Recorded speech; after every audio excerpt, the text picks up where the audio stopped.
তাকওয়া অর্জনের সঙ্গে আল্লাহর ভালোবাসা পাওয়ার সম্পর্ক রয়েছে, আর আপনারা দেখছেন তাকওয়ার আলো।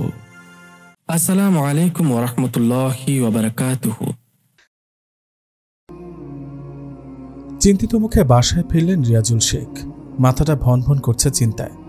রিয়াজুল শেখের স্ত্রী সাবিহা পানির গ্লাস এগিয়ে দিতেই ঢকঢক করে সব পানি শেষ করলেন তিনি। সোফায় মাথা এলিয়ে দিয়ে মাথার উপর ঘুরতে থাকা ফ্যানের দিকে তাকালেন। সাবিহার দিকে তাকিয়ে বললেন, ফ্যানের গতিটা বাড়িয়ে দাও সাবিহা। আপনার কি কিছু হয়েছে? এমন অস্থির হচ্ছেন কেন? কি হয়েছে বলুন? রিয়াজুল শেখ চিন্তিত মুখে স্ত্রীর দিকে তাকালেন। তখনই সামনে এসে দাঁড়ালো তার 16 বছরের কিশোরী মেয়ে। এখনই হয়তো গোসল করে বেরিয়েছে, যার কারণে চুল ভেজা। বাবার সামনে দাঁড়িয়ে ডানে বায়ে ঢুলছে। রিয়াজুল শেখ বুঝলেন মেয়ের কি চাই। পাঞ্জাবের পকেট থেকে একটা পুতুল বের করে মেয়ের দিকে বাড়িয়ে দিতেই নিহা পুতুল নিয়ে খুশিতে বাবার গলা জড়িয়ে ধরল। গালে চুমু দিয়ে দৌড়ে রুমে গেছে। রিয়াজুল শেখ সেদিকে তাকিয়ে রইলেন। মেয়েটা রূপী তার জন্য কাল হয়ে দাঁড়িয়েছে। এত রূপবতী হয়েছে যে এখন এখানে থাকাই মুশকিল হয়ে গেছে। আশেপাশের বখাটে উৎপেতে আছে, না জানি কখন কি হয়ে যায়। আবারও মনটা বিষিয়ে গেল রিয়াজুলের। মেয়েটা তার দাদির মতো হয়েছে। রিয়াজুলের মায়েরও আগুনের মতো রূপ ছিল, যা এখন তার ছোট্ট মেয়েটা পেয়েছে। সাবিহার দিকে তাকিয়ে হাত ধরে কাছে বসালেন। সাবিহা স্বামীর মাথায় হাত বুলিয়ে দিয়ে বললেন, কি হয়েছে আপনার? নিহার দিকে এভাবে তাকিয়েছিলেন কেন? রাসেল আজ বলল সে নিহাকে বিয়ে করতে চায়। কোন রাসেল?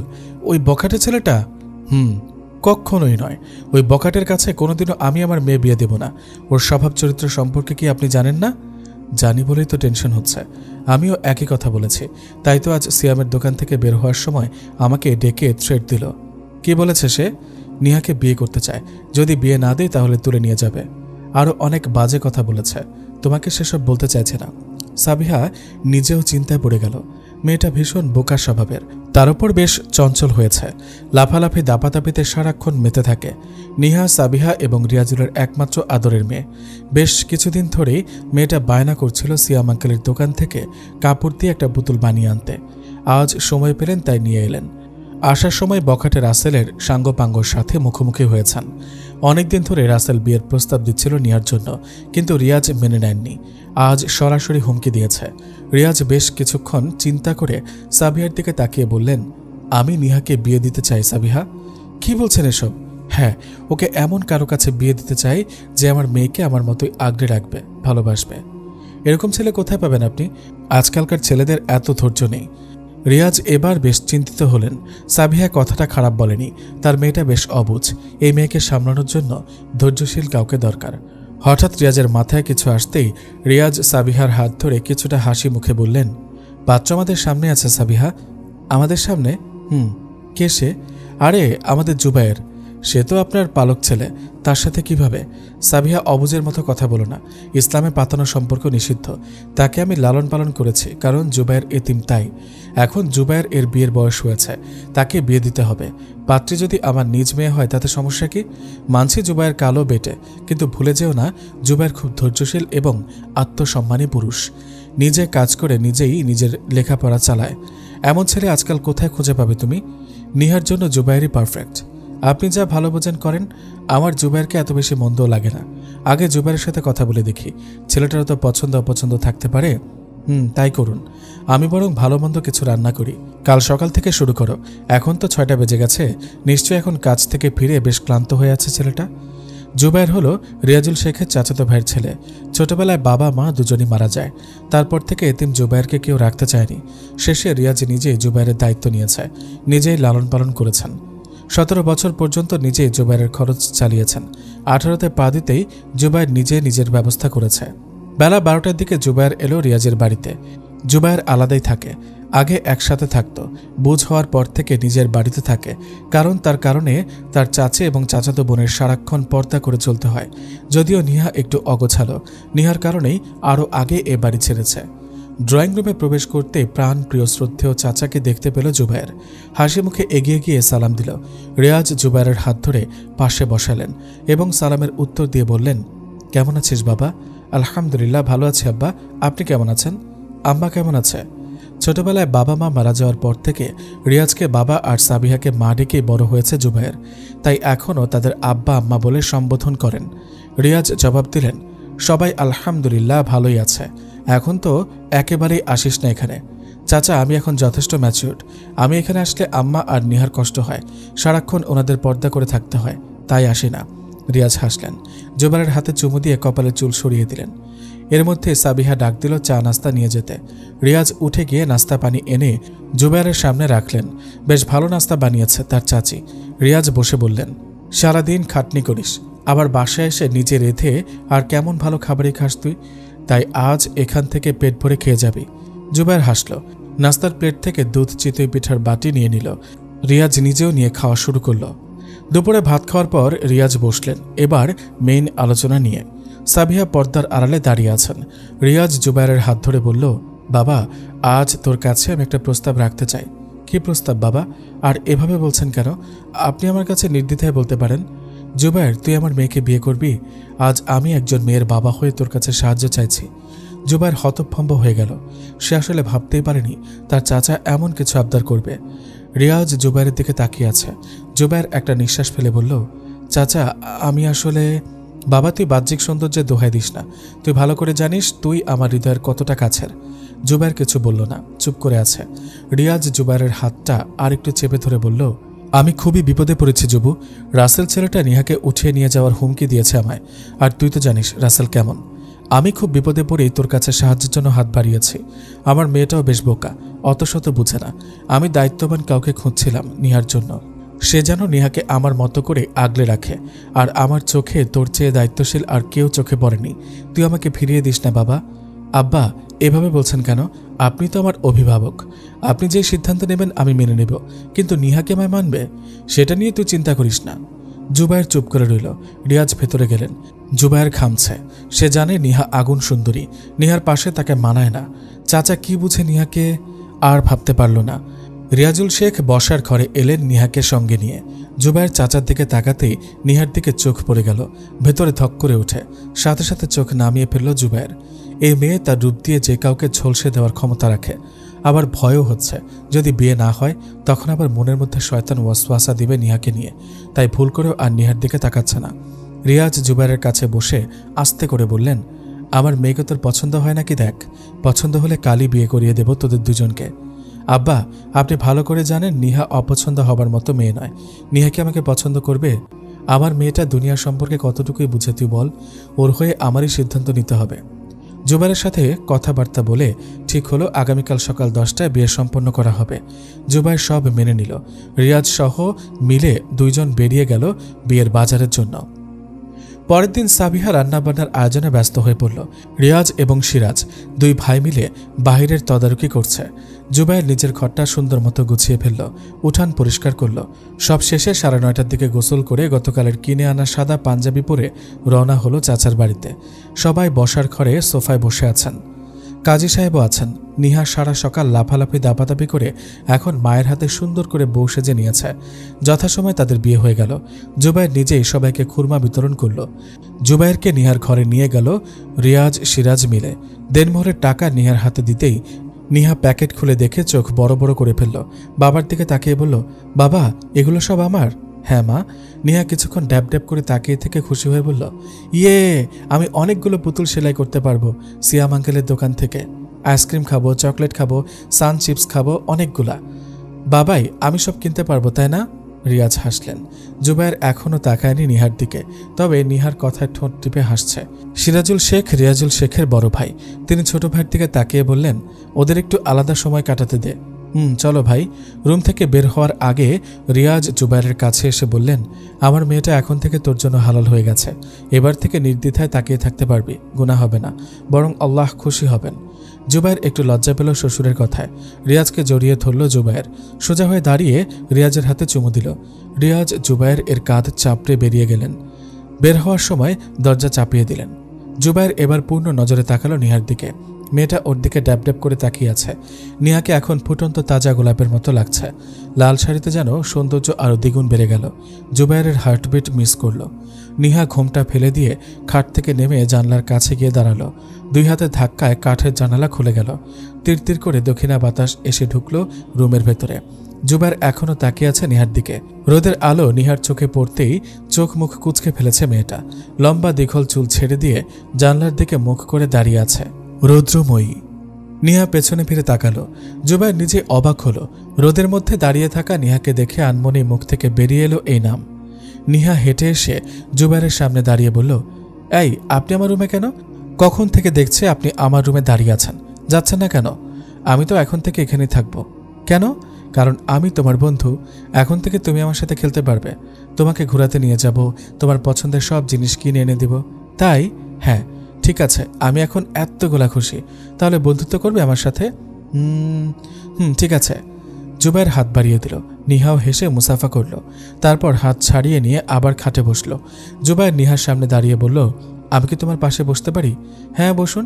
আচ্ছা, আপনার নাম কি? জুবায়ের নিহার পাশে বসে নিহার দিকে তাকিয়ে বলল, জুবায়ের আহমেদ।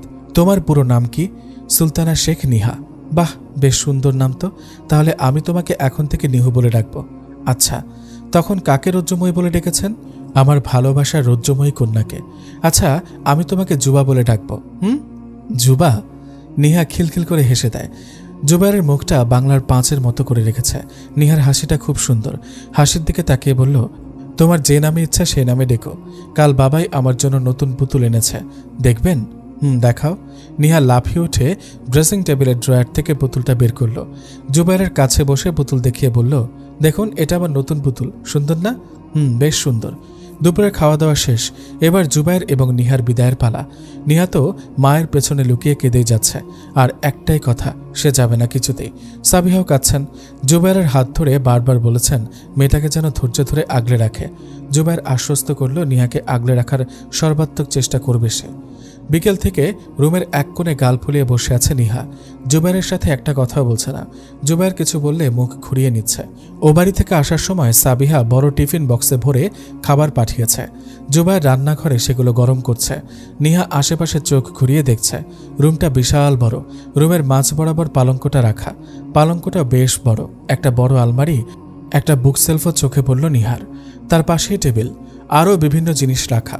ঘরটা দেখে মনে হচ্ছে কোনো আলিশান ফ্ল্যাট রুমে বসে আছে নিহা। আস্তে আস্তে উঠে দাঁড়ায়। রুমের সাথে লাগোয়া বারান্দা। বারান্দাটাও বিশাল। বিশাল বড় এই বারান্দার এক কোণায় রকিং চেয়ার রাখা। এখানেও একটা ছোটখাটো বুকসেলফ আছে। বারান্দা থেকে বাইরে তাকিয়ে দেখলো বাগান আছে। মাঝারি সাইজের বাগান পেরিয়ে বড় একটা ঘাট বাঁধানো পুকুর। পুকুরের চারপাশে আম গাছ, হিজল গাছ, কৃষ্ণচূড়া গাছ এবং আরও অন্যান্য গাছে ভর্তি। এখানে দাঁড়াতেই মনে একটা ভালো লাগা ছেয়ে গেল নিহার। কিছুক্ষণ বাহিরে তাকিয়ে থেকে রুম থেকে বেরিয়ে এলো। রুম থেকে বের হতেই একটা গলির মতো, তারপর পরপর 2টা রুম, সেগুলো জুবায়েরের বেডরুমের মতো। সব রুম পেরিয়ে সামনে যেতে ড্রয়িং রুম চোখে পড়ল। বায়ে চোখ যেতে দেখল রান্নাঘর। নিহা সেখানে গেল। জুবায়েরকে রান্না করতে দেখে নিহা অবাক হয়ে বলল, আপনি রান্না করতে পারেন? জি মহারানী, তবে এখন রান্না করছি না, খাবার গরম করছি। কিভাবে? এখানে তো আমি একাই ছিলাম, নিজের রান্না নিজেই করে খেতে হয়েছে, তাই রান্নাবান্না পারি। এত বড় বাড়িতে আপনি একা থাকেন? হ্যাঁ। একা থাকলে এত বড় বাড়ি করার কি দরকার ছিল? নিহার বলার ভঙ্গি দেখে জুবায়ের হেসে ফেলল। সে বলল, এ বাড়ি তো আমি বানাইনি, আমার আব্বা আম্মা বানিয়েছেন। বাবাই? ছোটবেলায় আমি যাদের কাছে ছিলাম তারা। ছোটবেলায় আপনি কোথায় ছিলেন? বাবার কাছে ছিলেন না? না, তখন আমি আমার বাবার কাছে ছিলাম। তাহলে আমি দেখিনি কেন তখন আপনাকে? গাল ফুলিয়ে বলল। জুবায়ের হাসল। খাবারগুলো বক্সে নিয়ে ফ্রিজে রেখে হাত ধুয়ে নিহার সামনে দাঁড়িয়ে বলল, তুমি তো তখন ছিলে কোথায়? আল্লাহর কাছে। যখন আমার বাবাই আল্লাহর কাছে চলে গেলেন তারপর তুমি এলে। নিহা চোখ বড় বড় করে বলল, সত্যি? জুবায়ের নিহাকে রান্নাঘর থেকে নিয়ে রুমে এনে বসালো। ঘড়ির দিকে তাকিয়ে দেখল একটু পরেই মাগরিবের আজান পড়বে। জুবায়ের আলমারি থেকে কাপড় নিয়ে রুমের সাথে অ্যাটাচড ওয়াশরুমে চলে গেল। গোসল সেরে অজু করে বের হয়ে এলো। কালো প্যান্ট আর সাদা শার্ট পরেছে। নিহার দিকে তাকিয়ে বলল, তুমি এভাবেই বসে থাকবে বুঝি? কাপড় পাল্টাবে না? আমি তো কাপড় আনিনি। এনেছি তো। পালঙ্ক এর তলা থেকে ব্যাগ বের করে এগিয়ে দিল নিহার দিকে। আলমারি থেকে একটা জলপাই রঙের সুতির শাড়ি বের করে দিয়ে বলল, ব্যাগের কাপড় আলমারিতে রেখে দাও, এখন এটা পরে নাও। আমি শাড়ি পরতে পারি না। এই শাড়ি কিভাবে পরলে?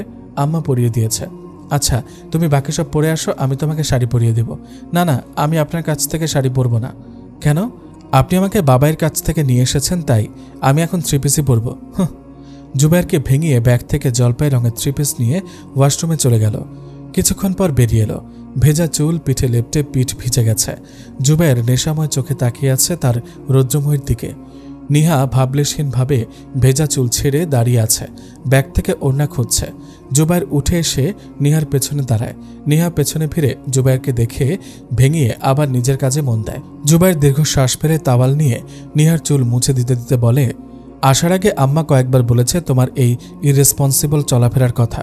ভালো হয়েছে, তো আমি কি করব? কিছু করার দরকার নেই, আমি করে দিচ্ছি। একটু পর আমি মসজিদে যাব, তুমি নিজেও নামাজ পড়ে নিবে, মনে থাকবে? আমি একা বাড়িতে থাকবো? মসজিদ এখান থেকে 2 কদমের রাস্তা। আসার সময় দেখোনি মসজিদ? তাও আমার ভয় লাগে। কিচ্ছু হবে না, আল্লাহর উপর বিশ্বাস রাখো। বেশি ভয় লাগলে দোয়া ইউনুস পড়ো। নিহা কিছুক্ষণ চুপ থেকে জুবায়ের দিকে ফিরে আঙুল তুলে শাসিয়ে বলল, আপনি কিন্তু তাড়াতাড়ি ফিরবেন, দেরি করলে আমি আপনার কাছে একটুও থাকবো না বলে দিলাম। আচ্ছা ঠিক আছে। রাত 9টা। নিহা এক দফা জুবায়ের বুক সেলফ ঘেটে ফেলেছে। একবার এই বই নিচ্ছে তো আবার ওই বই নিচ্ছে, সব এলোমেলো করে ফেলেছে। জুবায়ের তার একাডেমিক পড়া নিয়ে ব্যস্ত। নিহা যে তার কাজ বাড়িয়েছে সেদিকে খেয়াল নেই। পড়া শেষে সব গুছিয়ে উঠে দাঁড়াতেই নজর গেল বুকসেলফ এবং নিহার দিকে। জুবায়ের চোখ কোটর থেকে বেরিয়ে আসার উপক্রম। দৌড়ে গিয়ে নিহাকে টেনে সরিয়ে আনতেই উপরের তাকের বইগুলো ধপাস করে নিচে পড়ে গেছে। জুবায়ের কিছুটা রেগে তাকালো নিহার দিকে। নিহা হাতের বইটা শক্ত করে ধরে কাচুমাচু করে নিচের দিকে তাকিয়ে আছে। ফোঁস করে একটা দীর্ঘশ্বাস ফেলল জুবায়ের। নিহার দিকে তাকিয়ে বলল, তুমি না এবার কলেজে ভর্তি হবে, তাহলে এমন বাচ্চাদের মতো করছো কেন নিহু? আমি তো বই দেখছিলাম, কি কি বই আছে সেটাই ঘেটে দেখছিলাম, ঠোঁট উল্টে বলল নিহা। জুবায়ের কিছু না বলে সব বই গুছিয়ে রেখেছে। নিহা জুবায়ের পেছনে দাঁড়িয়ে শার্টের কোণ টেনে ধরে বলল, আমিও আপনাকে সাহায্য করি। ইনোসেন্ট ফেস বানিয়ে বলল। জুবায়ের নিহার দিকে ফিরে বলল, সত্যি সাহায্য করতে চাও? তাহলে চুপচাপ খাটের উপর গিয়ে বসে থাকো। তুমি বসে থাকলে আমার অর্ধেক হেল্প হয়ে যাবে। নিহা কিছুটা রেগে গেল, হাতের বইটা নিচে ফেলে দিয়ে বলল, আমি কোনো সাহায্য করব না, আমি তো কেউ না, থাক তুই। হন করে হেঁটে রুমের বাইরে চলে গেল। জুবায়ের নিহার যাওয়ার দিকে তাকিয়ে দেখল পাশের রুমে গেছে। জুবায়ের সব বই সেলফে গুছিয়ে রেখেছে। সাবিহা আগেই বলে দিয়েছিল নিহা খুব বেশি জ্বালাতন করবে, কষ্ট করে যেন মানিয়ে নেয়। আর তাছাড়া জুবায়ের যথেষ্ট ধৈর্যশীল, তেমন রাগে না, ঠান্ডা মেজাজের মানুষ এবং খুব গোছালো। নিহা এবার এসএসসি দিয়েছে, রেজাল্টের পর কলেজে ভর্তি হবে, কিন্তু ওর আচরণ সব বাচ্চাদের মতো। নিহা যখন গর্ভে তখন একবার সাবিহা পড়ে গিয়েছিল, তখন সমস্যা না হলেও এখন বুঝতে পারছে সমস্যা নিহার মাঝে। এর চিন্তাভাবনা এখনও প্রখর নয়, বাচ্চাদের মতো আচরণ। জুবায়ের এবার অনার্স 2য় বর্ষের ছাত্র। ওদের গ্রামের সবচেয়ে ভালো ভার্সিটির ট্রিপলি ডিপার্টমেন্টের টপ স্টুডেন্ট জুবায়ের। পাশাপাশি ছোটখাটো একটা কোচিং সেন্টারে পড়ায় এবং 2টা টিউশনই করায়। মাস শেষে যা আয় হয় তাতেই জুবায়ের হয়ে যায় এবং অনেক টাকা সেভ হয়ে যায়। ভাত নিয়ে নিহার কাছে গেল জুবায়ের। নিহার এখনও রাগ কমেনি। জুবায়ের ভাত মাখিয়ে মুখের সামনে ধরে বলল, খাও না বাকিটা, আর রেগে থেকো না প্লিজ। খাবো না আমি, তুই খা, আমি বাবার কাছে চলে যাব, আমাকে বাসায় দিয়ে আয়। কেন এনেছিস আমাকে এখানে? কেঁদে কেঁদে বলল নিহা। এমন করো না, সরি বলছি তো, আর এরকম হবে না নিহু, প্লিজ খেয়ে নাও, দেখো 11:30 বাজতে চলল। অনেক সরি বলে কান ধরে কাকুতি মিনতি করে তারপর রাগ ভাঙিয়েছে নিহার। জুবায়ের ঘাম ছুটে গেছে, নিজের হাতে খাইয়ে দিয়ে নিজেও খেয়ে নিল। বিছানা পরিষ্কার করে শোবার প্রস্তুতি নিচ্ছিল জুবায়ের। নিহা আগে থেকে শুয়ে পড়েছে। লাইট অফ করার আগেই কারেন্ট চলে গেছে ফট করে। নিহা ভয়ে কেঁদে ওঠে। জুবায়ের তাড়াতাড়ি নিহার কাছে এসে ওকে জড়িয়ে ধরে বলল, আমি আছি এখানে, কেঁদো না, আমার ভয় লাগছে জুবা, আমি আছি তো। জুবায়ের নিহার দিকে ফিরে শুয়ে আছে। নিহা বারবার জুবায়ের বুকের কাছে গুটিয়ে আসছে, পারলে যেন বুকের ভেতর ঢুকে যায়, এভাবেই লেপ্টে আছে। জুবায়ের মুচকি হাসল, নিহাকে একটু ভালোবাসতে পুরোপুরি কাছে টেনে নিল। আজানের আগে আগে জুবায়ের ঘুম থেকে উঠে যাওয়ার অভ্যাস। তার বাড়ির পাশের মসজিদের ইমাম সে, তাই আজও চিরায়ত অভ্যাস বশত উঠে গেল। ঘুমন্ত নিহার দিকে তাকিয়ে একটু হাসল। মেয়েটা বাচ্চাদের মতো গুটিসুটি মেরে শুয়ে আছে। কপালের চুলগুলো সরিয়ে দিয়ে নিহাকে আস্তে ধীরে ডাকল। নিহা একটু নড়েচড়ে আবার ঘুমিয়ে গেছে। বেশ কয়েকবার ডাকার পর নিহা উঠে বসে। জুবায়ের বাহুতে হেলান দিয়ে ঘুমু ঘুমু কণ্ঠে বলল, কি হয়েছে জুবা? কথাটা বলে আবার চোখ বন্ধ করে নিল। জুবায়ের হাসল। মেয়েটার সব ধরনের কথাই ওর ভালো লাগছে। একটুও মনে হচ্ছে না তারা এই প্রথম একে অপরের সাথে পরিচিত হয়েছে। মনে হচ্ছে যুগ যুগ ধরে চেনে। নিহাও কত সুন্দরভাবে খুব সহজে মিশে গেছে। জুবায়ের মোলায়েম কণ্ঠে বলল, ওঠো, সালাতের সময় হয়ে গেছে। আরেকটু ঘুমাই। ওঠো, আমার মসজিদে যেতে হবে তো, মুসল্লিরা চলে আসবে। তো আসুক, আপনি একটু দেরিতে গেলে কি হবে? নিহার গালে হালকা চাপড় মেরে বলল, মসজিদের ইমাম যদি দেরি করে যায় তাহলে কিভাবে হবে বলো? ইমামকে তো একটু তাড়াতাড়ি যেতে হবে নিহু পাখি। নিহা চোখ কচলে জুবাইরের দিকে ড্যাপ ড্যাপ করে তাকালো। জুবাইর ইশারায় কি বোঝাতেই নিহা অবাক কণ্ঠে বলল, জুবা তুমি মসজিদের ইমাম? হ্যাঁ। সত্যি? হ্যাঁ ইনশাআল্লাহ। নিহা হঠাৎই জড়িয়ে ধরে। জুবাইর অবাক হয়। নিহা মাথা তুলে জুবাইরের দাড়িতে হাত বুলিয়ে বলল, এই জুবা, তুমি তো বুড়ো হয়ে গেছ, বাবাই আমাকে তোমার মতো বুড়োর কাছে কেন পাঠালো? কি? জুবাইর চমকালো। নিহা খিলখিলিয়ে হেসে ওঠে। জুবাইর থেকে সরে এসে বসে। জুবাইর কিছু বলল না, শুধু গাল ফুলিয়ে রেখেছে। ঘড়ির দিকে তাকিয়ে পালঙ্ক থেকে নেমে যায়। ওয়াশরুম থেকে একেবারে গোসল সেরে বেরিয়ে আসে। নিহাকে পালঙ্ক থেকে নামিয়ে বলল, যাও গোসল করে আসো, তারপর অজু করে সালাত আদায় করে নিও। আমি গোসল করব না। নিহু প্লিজ না করো না, যাও গোসল করে নাও। গোসল করতে হবে কেন? অজু করে সালাত পড়লেই তো হয়। গোসল করতে হবে কারণ তোমার উপর গোসল ফরজ হয়েছে, যাও। নিহা কিছুক্ষণ তাকিয়ে থেকে হিসিয়ে বলল, সব তোর জন্য হয়েছে, তুই আমার সাথে আর কথা বলবি না, তুই খুব খারাপ। তারপর হন হন করে ওয়াশরুমে চলে গেল। জুবাইর হাসে। তার একলা জীবনে একটা পুতুলকে সঙ্গী হিসেবে দিয়েছেন আল্লাহ। নিহার সব রূপই ভালো লাগে জুবাইরের। এই রাগ তো একটু পর আবার ভালো। জুবাইর মসজিদে যাওয়ার জন্য রেডি হয়ে নিল। এরই মধ্যে নিহা বের হলো। নিহার চুল মুছে দিয়ে কপালে একটা উষ্ণ স্পর্শ দিয়ে মসজিদের দিকে রওনা দেয় জুবাইর। মসজিদ থেকে ফিরে এসে দেখল নিহা আবার শোবার জন্য প্রস্তুত হচ্ছে। জুবাইর নিহার হাত ধরে বলল, কুরআন না পড়ে ঘুমিয়ে যাবে? কালকে থেকে পড়ব। কালকে থেকে পড়ব এমন কোনো কথা নেই, এখনই পড়বে, চলো। না, আমি ঘুমাবো এখন। নিহু, অন্তত এক পাতা হলেও পড়ে নাও, কালকে থেকে সত্যি পড়ব। যদি কাল পর্যন্ত বেঁচে থাকতে না পারো, আচ্ছা এক লাইন হলেও পড়ো। যে আমল প্রতিদিন করা হয় সেগুলো অল্প হলেও আল্লাহ খুশি হন। প্লিজ পাখিটা আসো। নিহাকে চুপ করে বসে থাকতে দেখে জুবাইর হতাশার নিঃশ্বাস ফেলে নিজেই কোরআন নিয়ে বসে পড়া শুরু করল। কিছুক্ষণ পর নিহাও এসে পাশে বসল। জুবাইর মুচকি হাসে। কোরআন পড়া শেষ হতেই নিহা উঠে থপ করে বিছানায় গড়িয়ে পড়ল। জুবাইর আর কিছু বলল না, নিজেও বিছানায় শুয়ে পড়ল। ঘুম ভেঙে উঠে বসল জুবাইর। ঘড়ির দিকে তাকিয়ে দেখল 9:30 বাজে। আশেপাশে তাকিয়ে নিহাকে পেল না। উঠে বারান্দায় গিয়ে দেখল সেখানেও নেই। বারান্দা থেকে রুমের ভেতরে আসতে ড্রেসিং টেবিলের আয়নায় চোখ পড়ে জুবাইরের। তৎক্ষণাৎ ভয় পেয়ে যায়।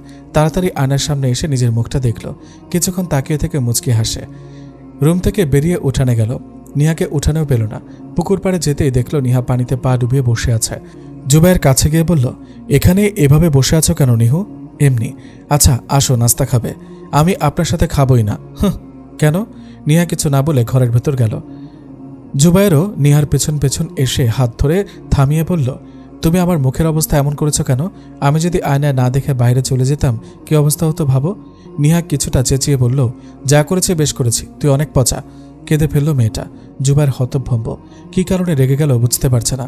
নিহা কান্না থামিয়ে নাক টেনে বলল, আপনি না আমার বন্ধু? তাহলে আপনি কেন জানেন না আমি সকালে উঠে পুতুল খেলি? ওহো, ভুল হয়ে গেছে, সরি নিহু।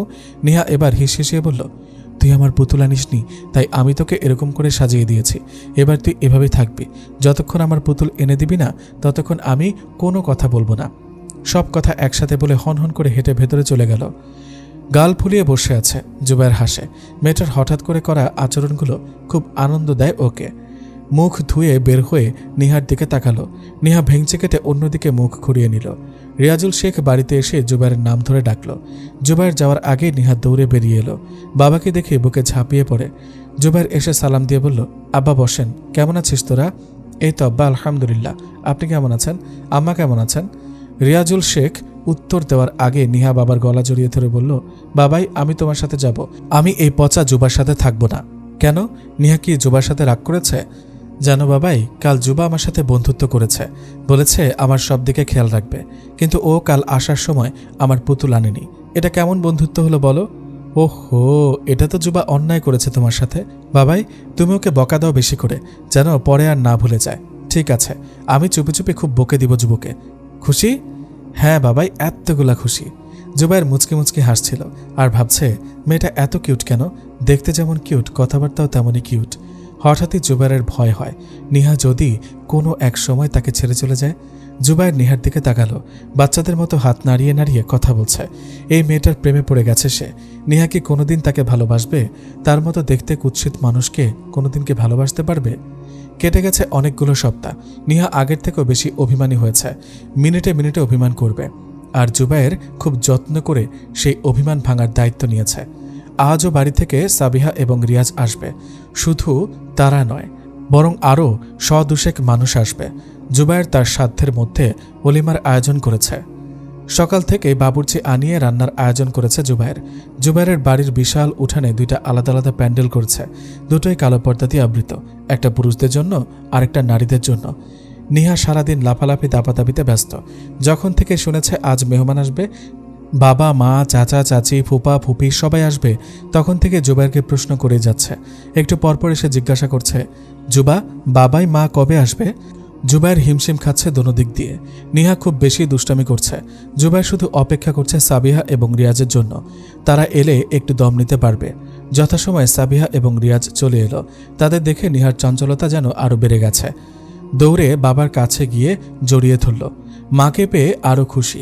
সাবিহার গলা জড়িয়ে ধরে নানান বায়না করছে। মা মেয়ে দুজনকে রেখে রিয়াজ বাহিরে জুবায়ের কাছে গেলেন। জুবায়ের রিয়াজকে দেখে স্বস্তির নিঃশ্বাস ফেলল। এগিয়ে গিয়ে সালাম দিয়ে বলল, আসতে এত দেরি হলো যে আব্বা? তোদের জন্য কিছু ফলমূল কিনতে দেরি হয়ে গেছে। আব্বা কতবার বলেছে এসবের দরকার নেই, আপনি আর আম্মা বাড়িতে আসেন, এটাই অনেক খুশির আমার জন্য। বললেই হলো নাকি? আমার মেয়ের জামাইয়ের বাড়ি বলে কথা। রিয়াজ হাসল, জুবায়ের নিজেও হাসল। দুজনে একদিকের কাজ দেখছে আর নিহার চঞ্চলতার কথা রিয়াজকে শোনাচ্ছে। ফরিদা তার মেয়ে সাবাকে নিয়ে এলো জুবায়ের বাড়ি। ভাইয়ের সাথে গেটেই দেখা হলো ফরিদার। রিয়াজ বলল, তুই এসেছিস, ভালো হয়েছে, আমি ভীষণ খুশি। ফরহাদ আসেনি? এসেছে, বাইরে আছে। বাইরে কেন? ভেতরে আসেনি কেন? আসবে, বিয়ের দিন তো ডাকলেই না, বললেও না মেয়ের বিয়ে দিচ্ছ। বিয়ের এতদিন পর জানলাম নিহাকে বিয়ে দিয়েছ। রিয়াজ হাসলেন, তারপর বললেন, একটা সমস্যা ছিল তাই তাড়াতাড়ি কাউকে না জানিয়ে দিয়েছে, আর আজ তো সবাই জানছে। সবাই আর আমি এক হলাম। আরে আমার বোনও, রাগ করিস না, সত্যি একটা বড় ঝামেলার মধ্যে ছিলাম। আচ্ছা যা, এবার ভেতরে যা সাবাকে নিয়ে। ফরিদা থমথমে মুখে ভেতরে প্রবেশ করল। ড্রয়িং রুমে আসতে জুবায়েরকে দেখল। নিহা জুবায়ের সাথে কথা বলছে। কথা কম, বায়না বেশি করছে, আর একটু পরপর অভিমান করে গাল ফুলিয়ে মুখ ঘুরিয়ে নিচ্ছে। সাবা সেদিকে তাকিয়ে তার মায়ের কানে ফিসফিস করে বলল, এটা জুবায়ের? হ্যাঁ এটাই, শক্ত কণ্ঠে জবাব দিল ফরিদা। সাবা নাক ছিটকে বলল, এমন নিগ্রোর সাথে বিয়ে দিয়েছে? কি দেখলো মা তোমার ভাই এ ছেলের মাঝে? আর আমার ভাইকে চোখে পড়ল না কেন? থাম, আর বেশি বলিস না। আমার ছেলেকে রেখে এই নিগ্রোর কাছে কেন মেয়ে বিয়ে দিল সেটা আমিও দেখব। ফরিদা শক্ত মুখে ভেতরে প্রবেশ করল। ড্রয়িং রুম পেরিয়ে প্রথম দিকে রুমটায় বসতে দিল সাবিহা। একটু শরবত আর কিছু নাস্তা এনে দিল। আরও আত্মীয় স্বজন যারা আছেন তারা অন্য রুমে বসেছে। ফরিদার একটু নাক ছিটকানির স্বভাব, তাই আলাদা বসতে দিয়েছে। ফরিদা পুরো রুমে চোখ বুলিয়ে সাবিহার দিকে তাকিয়ে বলল, তা কি কি দিলে মেয়ের বিয়েতে? সাবিহা কিছুটা অস্বস্তিতে পড়ল। ফরিদা থেকে সবসময় একটু দূরত্ব বজায় রেখে চলে সে, কারণ ফরিদার ব্যবহার অতিরিক্ত খারাপ। সাবিহা কিছুটা অস্বস্তিতে বলল, জুবায়ের কিছু নেয়নি। ওই ফকিন্নির পুত এত জিনিসপত্র কেমনে করলো? ওর তো এসব জোরাবার মুরত নেই, করে তো সামান্য মোল্লাগিরি। আচ্ছা ভাবি, তোমরা কি দেখে তোমার মেয়েরে ওই নিগ্রো মোল্লার সাথে বিয়ে দিলা? আমার পুতে কোন দিক দিয়ে খারাপ? দেখতে শুনতেও ওই মোল্লার চেয়ে বেশ ভালোই, লেখাপড়াও করে, ব্যবসাও করে। তাইলে আমার পোলার লোকে কেন মাইয়া বিয়ে দিলা না? সাবিয়া বেশ বিরক্ত হলো। কঠিন কিছু বলতে গিয়েও বলল না। এই মহিলার মুখে লাগাম নেই, দাওয়াত খেতে এসেছে আর এসে ঝগড়া করছে। সাবিহা তারপরেও আস্তে করে বলল, এগুলো জুবায়েরের বাপদাদার সম্পত্তি। জুবায়েরও ভার্সিটিতে পড়ে, ট্রিপলি ডিপার্টমেন্টের টপ স্টুডেন্ট। এর পাশাপাশি একটা কোচিং আর টিউশন করে। নিহার বাবা ছোটবেলায় ওকে হাফিজে পড়িয়েছে। সেই সুবাদে বাড়ির পাশে মসজিদে ইমামতি করে। ওর যা ইনকাম আছে তাতেই ওদের দুজনের বেশ চলে যায়, বাড়তি কোনো আয়ের দরকার নেই। তাছাড়া জুবায়ের বেশ সাবলীল, খুব বেশি প্রয়োজন ছাড়া খরচ করে না। নিহাও একই, আজে বাজে কিছুতে টাকা নষ্ট করা পছন্দ করে না। বুঝেছি কেমনে কি করছে। সব তো আমার ভাইয়েরই দেওয়া। আমার ভাইয়ের দেওয়া জিনিসপত্র ওর নামে চালাচ্ছে। এরকম ফকিন্নির পোলাদের সম্পর্কে আমার বেশ ধারণা আছে। সাবিহা বিরক্তির চরম সীমায় পৌঁছে গেছে। কোনো রকমে বেরিয়ে এলো সেই রুম থেকে। তখন মুখের উপর বলতে ইচ্ছা করছিল, এতই যখন মুরত তোমাদের, তাহলে ছেলেকে জমিদার বাড়ি থেকে একটা মেয়ে এনে বিয়ে দাও। আমার মেয়ে আর মেয়ের জামের পেছনে পড়ে আছো কেন? কিন্তু মনের কথা মনে রেখে দিল, মুখে আনলো না। জুবায়ের নিহাকে তার মায়ের কাছে রেখে উঠানে কাজ দেখতে এসেছিল। এখন আবার নিহার কাছে যাচ্ছে। অল্প কয়েকদিনেই মেয়েটা মনের ভেতরে আলাদা এক অনুভূতির বাসা বেঁধে বসেছে। পাগলিটা, এত অভিমান তার, আর ক্ষণে ক্ষণে পাল্টায়। জুবায়ের আনমনেই হাসল। দরজার সামনে আসতে দেখল উঠানে দাঁড়িয়ে ফরহাদ উঁকি ঝুঁকি করছে। জুবায়ের ভ্রু কুঁচকে তাকালো। ফরহাদকে সে ভালো করে চেনে, তারা একই ভার্সিটিতে পড়ে, তবে ডিপার্টমেন্ট আলাদা। তবুও কিছু উড়ো খবর কানে আসে তার। ফরহাদেরও একাধিক প্রেম কাহিনীর খবর কানে এসেছিল। এই তো কিছুদিন আগের কথা। জুবাইরের ক্লাস করতে ভালো লাগছিল না বলে ভার্সিটির পাশে নদীর ধারে এসেছিল। সেখানেই ফারহাদকে দেখেছিল এক মেয়ের পাশে বেশ আপত্তিকর অবস্থায়। তারপর থেকেই ভালো লাগে না ওকে। এমনিতেও কোনোদিন কথা হয়নি। রিয়াজের বাসায় গেলে দেখা হতো। ফারহাদ একটা আলাদা ভাব নিয়ে থাকতো সবসময়, তাই জুবাইরও আগ্রহ দেখায়নি আর। আলমারি ঘেটে সোনালি পাড়ের একটা লাল শাড়ি পেল। নিহা মায়ের কাছে এসে বায়না ধরেছে আজ তাকে শাড়ি পরিয়ে দিতেই হবে। সাবিহা প্রথমে রাজি হয়নি। মেয়ের যা স্বভাব, শাড়ি পরে কখন না জানি আবার সবার সামনে চলে যায়। এমন হলে জুবাইর কষ্ট পাবে। ছেলেটা ভীষণ ভালোবাসে নিহাকে। সাবিহা জুবাইরকে দেখলেই বোঝেন সেটা। তাই তো এত ভালোবেসে আগলে রাখে তার উড়নচণ্ডী এই পাগলি মেয়েটাকে। তবুও মেয়ের জোড়াজুড়িতে শাড়ি পরিয়ে দিলেন। শাড়ি পরে নিহা চোখে হালকা কাজল দিয়েছে আর ঠোঁটে একটু ভ্যাসলিন। মায়ের দিকে ফিরে বলল, আমাকে কেমন লাগছে মা? সাবিহা চুপ করে শুধু মেয়েকে দেখলেন। মনে হচ্ছে তার শাশুড়ি মা দাঁড়িয়ে আছে। যৌবনে তিনি ঠিক এমনই ছিলেন। যখন মৃত্যুশয্যায় তখনও যেন তার রূপ গলে পড়ছিল। এত রূপবতী ছিলেন। মেয়েটাও এমন হয়েছে। সাবিহাকে চুপ করে থাকতে দেখে নিহা অভিমান করে রুম থেকে বেরিয়ে গেল। উদ্দেশ্য তাদের নিজেদের রুম। জুবাইরকে জিজ্ঞেস করবে তাকে কেমন লাগছে। এসব ভেবেই হাঁটছিল আর গাল ফুলিয়ে রেখেছে। নিহাকে লাল শাড়িতে বেশ আবেদনময়ী লাগছে। সেই সাথে কোমরের বেশ খানিকটা জায়গা উন্মুক্ত হয়ে গেছে। ফারহাদ লোলুপ দৃষ্টিতে তাকিয়ে আছে। মেয়েটা এত রূপবতী যে যদি সারা জীবনের জন্য পেত তাহলে একটু বিরক্তি আসতো না। প্রতিদিনই নতুন করে। তাই তো বেশ কয়েকবার বিয়ের প্রস্তাব দিয়েছে, কিন্তু তার হারামি মামা কিনা শেষ পর্যন্ত একটা নিগ্রোর কাছে তুলে দিয়েছে। শেষমেশ এই রূপবতী ওই নিগ্রোর হলো। আশেপাশে তাকিয়ে কাউকে না দেখে ফারহাদ এগিয়ে যাচ্ছে নিহার দিকে। বারবার এদিক সেদিক তাকাচ্ছে। যে নিহার সামনে দাঁড়াবে অমনি জুবাইর এসে হাত ধরে টেনে নিয়ে রুমে গেল। দরজা লাগিয়ে ভ্রু কুঁচকে তাকিয়ে আছে নিহার দিকে। নিহা খুশি হয়ে জুবাইরের কাছে এসে বলল, জুবা তুমি কোথায় ছিলে? আমি তোমাকে খুঁজছিলাম। কেন? এ দেখো আমি শাড়ি পরেছি। আমাকে কেমন লাগছে বলো তো? শাড়ি পরেছ ভালো কথা, তাহলে এমন পেট বের করে রেখেছো কেন? নিহা নিজের পেটের দিকে তাকিয়ে আবার জুবাইরের দিকে তাকালো। জুবাইরের চাহনি দেখে একটু ভয় পেল। ভয়ে ভয়ে শাড়িটা ঠিক করে বলল, খেয়াল করিনি কখন সরে গেছে। আজকে শাড়ি পরতে হবে না, খোলো আর 3 পিস পরে নাও। না আমি শাড়ি পরবো। নিহা জেদ ধরো না, বাড়িতে অনেক মানুষ, কখন কে রুমে চলে আসে বলা যায় না। তাই যা বলেছি তাই করো। আমি খুলবো না শাড়ি, এটাই পরে থাকবো। কি করবি তুই? তুই খুব পচা। আমি তোকে দেখানোর জন্য শাড়ি পরেছি আর তুই আমাকে বকা দিচ্ছিস? তুই আসলেই খারাপ। তুই খারাপ, খুব খারাপ। তুই কথা বলবি না। নিহা বিছানার উল্টো দিকে পিঠ করে বসে ফুপিয়ে যাচ্ছে। জুবাইর বিস্ময়ে কিছুক্ষণ নীরব থেকে নিহার পাশে বসল। নিহাকে নিজের দিকে ঘোরাতেই নিহা বুকে একটা কিল দিয়ে বলল, তুই আমাকে বকা দিয়েছিস কেন?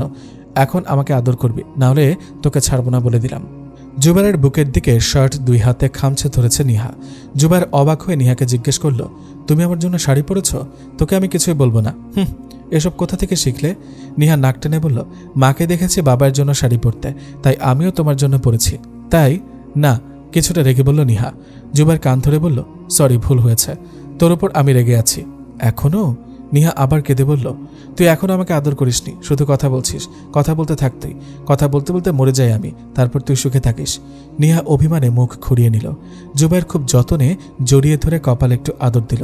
এই অভিমানীটা কিভাবে বুঝলো স্বামীকে খুশি করার জন্য শাড়ি পরতে হয়? পাগলি। জুবাইর মনে মনে বলল, জুবাইর পাগলি। তারপর হাসল। নিহার মুখের দিকে তাকালো। চোখ বন্ধ করে বুকে মুখ গুজে রয়েছে। জুবাইর আরেকটু ভালোবাসা ঢেলে দিল নিহার মাঝে। এদিকে রাগে হাত মুঠ করে রেখেছে ফারহাদ। নিহার সাথে জুবাইরকে দেখে মেজাজ এতটাই খারাপ হয়েছে যে এখন ইচ্ছে করছে খুন করতে ওই নিগ্রো মোল্লাকে। কাউকে কিছু না বলে বেরিয়ে গেল বাড়ি থেকে। ওয়ালিমাটা খুব সুন্দরভাবে শেষ হলো। নিহার মামা মামি চাচা চাচিরা প্রথমে আপত্তি তুললেও জুবাইরের ব্যবহার দেখে ওনারা মুগ্ধ হলো। কোনো অহংকার নেই, গরিমা নেই, মনটা পরিষ্কার। সবাই হাসি মুখে বিদায় নিল। ফরিদা যাওয়ার আগে জুবাইরের দিকে একবার বাঁকা চোখে তাকিয়ে চলে গেল। অবশ্য এতে কারো কিছু যায় আসে না। একে একে বাড়িটা খালি হয়ে গেল। সাবিহা এবং রিয়াজকে অনেক বলেও এ বাড়ি থাকতে রাজি করাতে পারেনি। নিহা অবশ্য যেতে চেয়েছিল, পরে আবার কি ভেবে যেন রয়ে গেল। এশা সালাতের পর মসজিদ থেকে ফিরে জুবাইর বেশ ক্লান্ত হয়ে গেছে। সবকিছু গোছগাছ করে ধুয়ে মুছে নিহাকে খাইয়ে দিল। নিহা শোয়ার একটু পরেই জুবাইর শুয়ে পড়ে। নিহা কিছুক্ষণ চোখ বন্ধ করে শুয়ে থেকে চোখ খুলে জুবাইরের দিকে তাকায়, তারপর দুষ্টুমি শুরু করে। সারাদিনের পরিশ্রমে জুবাইর বেশ ক্লান্ত হয়ে পড়েছিল। শোবার সাথে সাথে চোখ লেগে আসে। তখনই নিহার দুষ্টুমিষ্টি পাগলামি শুরু হয়। জুবাইর চোখ মেলে তাকিয়ে নিহাকে বলল, কি হয়েছে নিহু? তুই আমার বন্ধুই না, তুই একটা পচা লোক। কি করেছে আমি? নিহা ছলছল চোখে তাকিয়ে বলল, আজকে তুই আমাকে জড়িয়ে ধরে ঘুমাসনি কেন? বল কেন? ওহো, ভুল হয়ে গেছে। আমি ভেবেছি তুমি ঘুমিয়ে গেছ, সেজন্য আমাকে ভুলে গিয়েছিস তাই না? নিহা কেঁদে ফেলল। জুবাইরের কাছে এই মুহূর্তে নিহাকে খুব আদুরে লাগছে। নিহার চোখের পানি মুছে দিয়ে বলল, সরি পাখিটা, আসো কাছে আসো, আমাকে একটু আদর করিস না, তুই আমাকে দেখতেই পারিস না, এখন লাগবে না এসব, তুই থাক তোর মতো। জুবায়ের নিজে এগিয়ে গেল নিহার দিকে। জুবায়ের জানে নিহা মুখে যতই বলুক কথা বলবি না, কিন্তু নিহা মনে মনে আশা করে থাকে জুবায়ের তার সাথে কথা বলবে। অভিমানীটা। জুবায়ের একটু ভালোবাসা ঢেলে দিল নিহার মাঝে, বুকে নিয়ে শুয়ে পড়ে। নিহা আবার দুষ্টুমি শুরু করে। জুবায়ের মোলায়েম কণ্ঠে বলল, প্লিজ পাখিটা দুষ্টুমি করো না, মাথাটা খুব ধরেছে। নিহা কিছুক্ষণ চুপ করে রইল, মাথা তুলে জুবায়ের দিকে তাকিয়ে বলল, জুবা তুমি খাওনি? কেন? ভালো লাগছে না। এখন খাবে তুমি, ওঠো। খাবো না, চুপচাপ ঘুমাও। নিহা রেগে গেল। রেগে মেগে উঠে বসে লাইট জ্বালিয়ে দিয়ে জুবায়ের দিকে তাকিয়ে হিসিয়ে বলল, আমি ভাত আনছি, এক্ষুনি যদি না খাস তো আমি তোকে কি করবো আমি নিজেও জানি না। তারপরে হন হন করে বেরিয়ে গেল রুম থেকে। জুবায়ের প্রথমে হতভম্ব হয়েছিল, পরক্ষণে মুচকি হাসল। তাকে কেউ কেয়ার করছে, এর চেয়ে ভালো লাগার আর কি হতে পারে? এর মধ্যে নিহা ভাতের প্লেট নিয়ে এসে বলল, নিজে নিজে উঠে বসবি নাকি তোকে আমি কিলাবো? জুবায়ের উঠে বসে বলল, এই তো উঠেছি। নিহা নিজে খাইয়ে দিচ্ছে। জুবায়ের অবাক হয়, নিহার দিকে তাকিয়ে থাকে। ঠিকমতো খাওয়াতে পারছে না, তারপরেও চেষ্টা করে যাচ্ছে। জুবায়ের মনে আলাদা একটা ভালো লাগা কাজ করে। শাড়িটা এখনো খুলেনি পাগলিটা, কুচিগুলো সব এলোমেলো হয়ে গেছে, আঁচলের ঠিক নেই, চুলগুলো এলোমেলো হয়ে আছে, তারপরেও আবেদনময়ী লাগছে। খাওয়ানো শেষে নিহা হাত ধুয়ে এসে আগে আগে শুয়ে পড়ে। জুবায়ের শুতেই নিহা জুবায়ের বাহুতে মাথা রেখে শুয়ে অন্ধকারে কিছুক্ষণ জুবায়ের দিকে তাকিয়ে থাকে। তারপরেও বুঝল জুবায়ের বাম হাতে মাথা চেপে ধরে রেখেছে। নিহা নিঃশব্দে কেঁদে ফেলে। জুবায়ের দিকে আরেকটু এগিয়ে এসে মোলায়েম কণ্ঠে বলল, জুবু আমি তোমার মাথা টিপে দেই? না লাগবে না, তুমি ঘুমাও, একটু পর এমনিতে ঠিক হয়ে যাবে। নিহা বিরক্ত হয়, এই লোকটা ওকে সবকিছুতে শুধু না বলবে। নিহা বিরক্তি নিয়ে একটু রাগী স্বরে বলল, তুই এত কথা বলিস কেন? সবসময় শুধু না না করিস। সরি। নিহা আবার মোলায়েম কণ্ঠে বলল, মাথা টিপে দেই? দাও। নিহা উঠে বসে জুবায়ের কপালে নরম হাত ছোঁয়াতেই একটা শান্তি অনুভব হয় জুবায়ের। আবেশে চোখ বুজে নেয়। নিহা যত্ন করে মাথা টিপে দেয়। আরাম পেয়ে ঘুমিয়ে যায় জুবায়ের। জুবায়ের গভীর নিঃশ্বাসের শব্দ শুনে নিহা বুঝে জুবায়ের ঘুমিয়েছে। নিজেও শুয়ে পড়ে। আজকে অনেক লাফালাফি দাপাদাপি করে এখন ক্লান্ত উনি, তাই ঘুমিয়ে গেছে। আজ সকাল থেকে নিহা ছুটাছুটি করছে আর শুধু কান্না করছে। জুবায়ের কাছে গিয়ে কিছুক্ষণ কান্নাকাটি করেছে। জুবায়ের সান্ত্বনা দিলে চুল টেনে দিয়ে সরে যাচ্ছে। রিয়াজুল শেখকে ফোন দিয়ে কান্নাকাটি করেছে অনেক। জুবায়ের বারে বারে শুধু দীর্ঘশ্বাস ফেলছে। আজকে নিহার এসএসসি পরীক্ষার রেজাল্ট দিবে, সেজন্য এই ধরনের পাগলামি করছে। এখন উঠানের মাঝখানে পা দুটো মেলে বসে ভ্যাঁ ভ্যাঁ করে কাঁদছে আর বলছে, আমি ফেল করব, আমার কি হবে? জুবা আমার কি হবে? আমি ফেল করলে তুমি আমাকে বকা দিবে? জুবায়ের নিহার কাছে এসে হাত ধরে টেনে তুলল। ধুলোয় মাখামাখি হয়ে গেছে কাপড় চোপড়। কাপড় পরিষ্কার করে কোলে তুলে ঘরের ভেতরে নিয়ে গেল। হাত মুখ ধুয়ে দিয়ে বলল, এভাবে বিলাপ করো না, তোমার যদি খুব বেশি টেনশন হয় তাহলে 2 রাকাত নফল সালাত আদায় করে দোয়া করো। নিহা কিছুক্ষণ জুবায়ের দিকে তাকিয়ে থেকে বলল, ইস আগে বলনি কেন জুবা? তুমি বলার সুযোগ দিয়েছ কি? সরি। আচ্ছা যাও, এবার অজু করে এসে সালাত আদায় করে নাও। নিহা উঠে ওয়াশরুমের দরজার সামনে এসে আবার জুবায়ের কাছে এসে বলল, আচ্ছা জুবা, আমি যদি ফেল করি তাহলে তুমি আমাকে বকা দিবে? চোখে আবার পানি জমেছে নিহার, মুখটা নামিয়ে রেখেছে, যেন কত শত অপরাধ করেছে সে। জুবায়ের নিহাকে কাছে টেনে নিয়ে চোখের পানি মুছে দিয়ে বলল, তুমি সবসময় সর্বাবস্থায় আমার রজ্জুময়ী হয়ে থাকবে। নিহা জুবায়েরকে জড়িয়ে ধরে ডুকরে কেঁদে ওঠে। কেন কাঁদছে নিজেও জানে না, শুধু এতটুকু জানে জুবায়ের শেষ কথায় নিহার ছোট্ট মনে একটা অন্যরকম অনুভূতির জন্ম হলো, যেই অনুভূতির সম্পর্কে বিন্দুমাত্র জ্ঞান নেই জুবার পাগলিটার। নিহা জায়নামাজে বসা অবস্থায় বাইরে বাবার কণ্ঠ শুনে চমকে উঠল। আরেকটু কান খাড়া করে শোনার চেষ্টা করল। বাবাই রেগে আছে কিনা নাকি খুশি সেটাই বোঝার চেষ্টায় আছে। একটু পর মায়ের কণ্ঠ শুনে আর বসে থাকতে পারল না। জায়নামাজ রেখে রুম থেকে দৌড়ে বেরিয়ে এলো। ড্রয়িং রুমে আসতে দেখল জুবায়ের, রিয়াজ, সাবিহা তিনজনেই সোফায় বসে আছে। নিহা গুটি গুটি পায়ে সেদিকে গিয়ে মুখটা নামিয়ে দাঁড়িয়ে আছে। সাবিহা মেয়েকে জড়িয়ে ধরে খুশি হয়ে জানালেন, নিহা পরীক্ষায় খুব ভালো রেজাল্ট করেছে। সাবিহা নিহাকে রিয়াজের পাশে বসিয়ে দিলেন। রিয়াজ মেয়ের কপালে চুমু দিয়ে মাথায় হাত বুলিয়ে দিল। নিহাকে লজ্জায় ফেলতে জুবায়ের এবার সকাল থেকে করা সব পাগলামির কথা বলতে শুরু করে। উপস্থিত তিনজনেই হাসছে। নিহা লজ্জায় মুখটা আরো নিচু করে ফেলে। দুধে আলতা মুখটায় গোলাপি আভা ফুটে উঠেছে। জুবায়ের মুগ্ধ নয়নে তাকিয়ে আছে। এই প্রথম নিহাকে এরকম লজ্জা পেতে দেখছে সে। এতটা মায়াবতী তার রজ্জুময়ীটা। এটা একটা জঙ্গল বলা চলে। একেবারে ভেতরে একটা টিনের ঘর। ঘরটার চারপাশে খালি মদের বোতল, হেরোইন, গাঁজা আর বিভিন্ন মাদকদ্রব্যের খালি প্যাকেট ছড়িয়ে ছিটিয়ে আছে। ঘরের বাইরে কয়েকজন তাস খেলছে। তাদের থেকে একটু দূরে কয়েকজন বসে মদ গিলছে, যার কারণে তাদের কোনো দিকে হুঁশ নেই। টিনের ঘরে 3 জন বসে আছে, 2 জন টাকা গুনছে আর একজন স্বর্ণগুলো দেখছে। টাকা গোনা শেষ হতেই রাসেল বিশ্রী একটা হাসি দিল। আজকে তারা তাদের গ্রাম থেকে অনেকটা দূরে একটা বাড়িতে ডাকাতি করেছে। পরিবারটা অনেক ধনী ছিল, কিভাবে যেন সেই পরিবারের সন্ধান পেল, তারপরে এসব কাণ্ড। রাসেল সহ তার সাঙ্গপাঙ্গর কাজ হলো ছিনতাই, ডাকাতি করা, সাথে চাঁদাবাজিও করে। কিছুদিন আগের ঘটনা, একটা দোকানে চাঁদা চাইতে গিয়েছিল। দোকানদার চাঁদা না দেওয়ায় দোকানের সবকিছু ভাঙচুর করেছে, দোকানিকে অনেক মারধর করেছে। সবুজ নামের ছেলেটা রাসেলের দিকে তাকিয়ে বলল, ভাই নিহার তো বিয়ে হয়ে গেছে। রাসেল হাসি থামিয়ে সবুজের দিকে তাকিয়ে বলল, মানে বিয়ে হইল কখন? ওই হারামি নিহার বাপ কোন দিন যে নিহার বিয়া দিল আমরা কেউই টের পাইলাম না। টের পাইলে তো সেদিনই তুলে নিয়ে আইতাম আর তোমারে দিতাম। কার লগে বিয়া হয়েছে? শেখ জামে মসজিদের ইমামের লগে। ওই নিগ্রো মোল্লার লগে? হ ভাই। রাসেল শার্ট মাটিতে ছুঁড়ে মেরে বলল, নিগ্রো তো ভারী লাকি, এমন একখান সুন্দরী মাইয়া জুটছে। আরও বিশ্রী কিছু কথা বলে রাসেল রাগে মদের বোতল খুলে খাওয়া শুরু করে। সবুজের দিকে তাকিয়ে বলল, ওর এত সাহস, আমি থ্রেড দেওয়ানের পরেও মাইয়া বিয়া দিল কেমনে? বিয়া দিছে দেখা, তোরা এখনো তুল্লা আনুস নাই কে মাইয়া? ভাই এখন যদি তুল্লা আনতে যায় পুরা গ্রাম জানাজানি হয়ে যাব, কারণ মোল্লারে সবাই চেনে। তার উপরে মোল্লার অনেক নাম আছে গ্রামে। নিহার বাপে যদি সবাই রে তোমার দেওয়া থ্রেটের কথা কয়, তাইলে পুলিশ আম করে নিব। আবার তোমার নামে খুন আর ধর্ষণের কেসও আছে। ধর্ষণের কেস কয়টা? 2টা। রাসেল কিছুক্ষণ চুপচাপ থেকে সবুজের দিকে তাকিয়ে বলল, এ মোল্লা আর নিহা সুন্দরীর উপরে নজর রাখ। গ্রাম থেকে দূরে কোনো জায়গাত ঘুরতে বাইরে হয় নাকি দেখ। যেদিন বাইরে হইব ওই দিনই তুই লানমু শরীরে আর মোল্লারে মাইরা ফেলামো, তাইলে সবাই ভাববো মরে গেছে 2জনই। জি ভাই, আচ্ছা। রাসেল রাগে বোম হয়ে আছে। রিয়াজুল শেখকে পেলে যেন এখনই মেরে ফেলবে। হঠাৎই নিহার কথা মনে পড়ে গেল। সেদিন রাসেল এবং সবুজ গার্লস স্কুলের সামনে দাঁড়িয়েছিল। তাদের উদ্দেশ্য ছিল যে কোনো একজনকে শিকার করে তাদের আস্তানায় নিয়ে আসবে, অতঃপর চলবে গণধর্ষণ। নিহা সেদিন বান্ধবীদের সাথে লাফালাফি দাপাদাপিতে ব্যস্ত থাকায় ছুটির পর আর বোরকা পরেনি। বোরকা না পরে স্কুলের গেটের সামনে চলে আসে। সেদিনই নেহার উপর রাসেলের কামুক নজর পড়ে। নিহাকে দেখে রাসেলের ভেতরে অন্যরকম একটা নেশা জাগে। নিহাকে সারা জীবনের জন্যই রেখে দিতে চেয়েছিল। তার রূপে এতই মুগ্ধ হয়েছে যে নিহাকে কোনো দিনই পুরাতন মনে হবে না রাসেলের, এমনটা রাসেল ভাবে। তাই তো ইনিয়ে বিনিয়ে রিয়াজের কাছে অনেকবার প্রস্তাব দিয়েছিল। রিয়াজ সরাসরি নাকচ করে দেয়।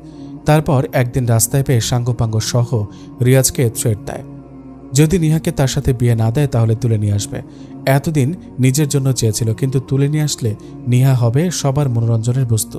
তাই তো রিয়াজুল শেখ সেদিন বেশ চিন্তিত মুখে বাসায় ফেরেন আর সব দিক বিবেচনা করে নিহাকে জুবাইরের সাথে বিয়ে দিয়ে দেন। এদিকে নিহাকে জুবাইরের ভার্সিটির পাশের একটা মহিলা কলেজে ভর্তি করিয়ে দিয়েছে জুবাইর। প্রতিদিন নিজেই নিয়ে যাবে, আবার আসার সময় নিয়ে আসবে। আজকেও সে একই রুটিন।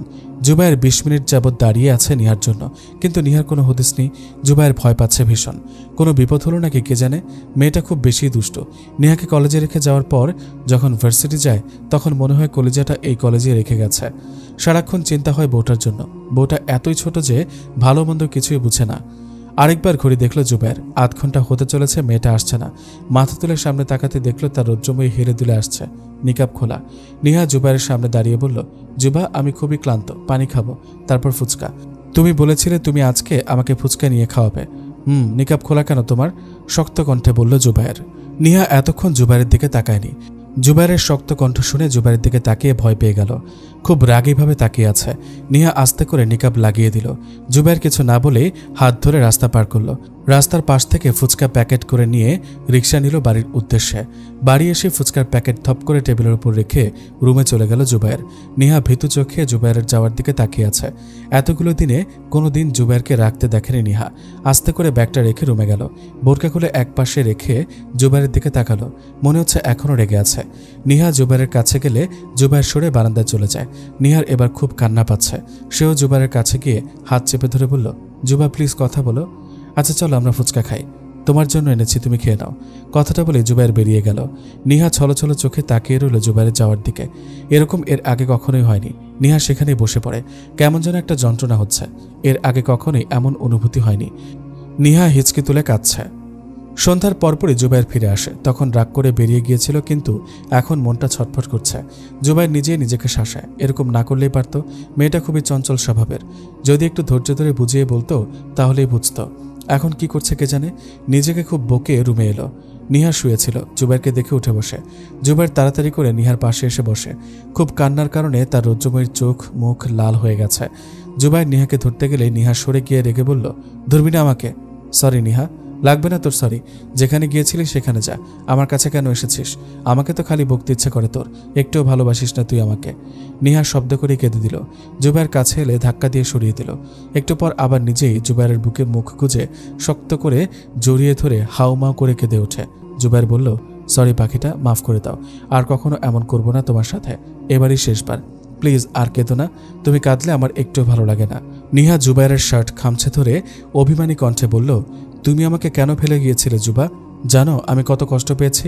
আমাকে তুমি একটুও ভালোবাসো না। এরকম কিছুই না নিহু, আমি তোমাকে অনেক ভালোবাসি। নিহা এবার রেগে হিসিয়ে বলল, তাহলে আমাকে কেন ফেলে চলে গিয়েছিলি? জানিস আমি কত কেঁদেছি? তুই তুই খুব পচা, খুব খুব। আবারও কেঁদে ওঠে। জুবাইর এবার কান ধরে বলল, এই যে কান ধরেছি, আর কখনো এমন করব না, প্রমিস। তাহলে আমাকে এখন আদর করে দে, তাহলে বুঝবো তুই সত্যিই বলেছিস। ওরে অভিমানীটা, খুব পেকে গেছো তাই না?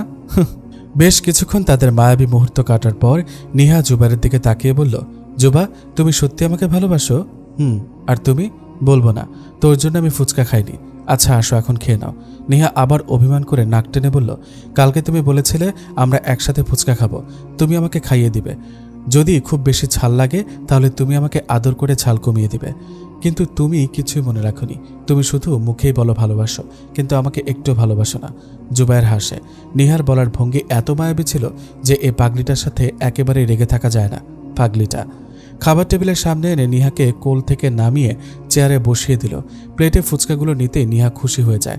একটা ফুচকা রেডি করে নিহার মুখে দিতেই নিহা কামড়ে অর্ধেক খেয়ে বাকি অর্ধেক জুবাইরের মুখে পুরে দিয়ে বলল, জানো বাবাই বলেছে দুজন একসাথে ভাগাভাগি করে খেলে ভালোবাসা বাড়ে। তুমি তো আমায় একটু ভালোবাসো না, তাই আমার খাওয়া অর্ধেক ফুচকা দিলাম, এতে যদি একটু ভালোবাসা বাড়ে তোমার। পাগলিটা, তোমাকে আমি অনেকটাই ভালোবাসি, তুমিই বোঝো না আমাকে। জুবা চলো না আমরা পুকুর পাড়ে বসে ফুচকা খাই, একটু পর তো তুমি আবার মসজিদে চলে যাবে। আচ্ছা চলো। দুজনে পুকুরের পানিতে পা ডুবিয়ে বসলো। জুবাইর সব ফুচকা রেডি করে প্লেটে রাখলো। তারপর তেঁতুলের টক পানি প্লেটে ঢেলে দিল। নিহা গাপুস গুপুস করে খাওয়া শুরু করেছে। জুবাইর শব্দ করে হেসে ফেলে। নিহা জুবাইরের হাসির দিকে তাকিয়ে বলল, জুবা তোমার হাসিটা অনেক সুন্দর। জুবাইর কিছু বলার আগে নিহা একটা ফুচকা জুবাইরের মুখে পুরে দিয়ে খিলখিল করে হেসে ওঠে। ঝিরিঝিরি বাতাসে কৃষ্ণচূড়া গাছ থেকে ফুল ছড়ে পড়ে ওদের দুজনের উপর। জুবাইর অদ্ভুত নয়নে নিহার দিকে তাকিয়ে আছে, কারণ এই প্রথম কেউ একজন বলেছে তার হাসি সুন্দর। জুবাইর মনে মনে বলে, আমার হাসি নয়, তোমার তাকানো সে চাহনি খুব বেশি সুন্দর নিহু, তাই আমার হাসি সুন্দর লেগেছে তোমার কাছে। তোমার মনটা সুন্দর, অদ্ভুত সুন্দর, তাই তো আমার মতো এমন একজনকে তোমার খুব ভালো লাগে। খাওয়া শেষে নিহা পুকুরের পানিতে হাত ধুয়ে নিল। হাতটা জুবাইরের শার্টে মুছে মুখ খুঁড়িয়ে মুখে হাত চেপে হেসে ওঠে। জুবাইর কিছু বলল না, অন্যরকম ভালো লাগা কাজ করছে মনে। আকাশে চিকন একটা চাঁদ উঠেছে। নিহা এগিয়ে এসে জুবাইরের কাঁধে মাথা রেখে বলল, চাঁদটা অনেক সুন্দর তাই না জুবা? কিন্তু আমার কাছে সবচেয়ে বেশি সুন্দরী তুমি, আমার রজ্জুময়ী।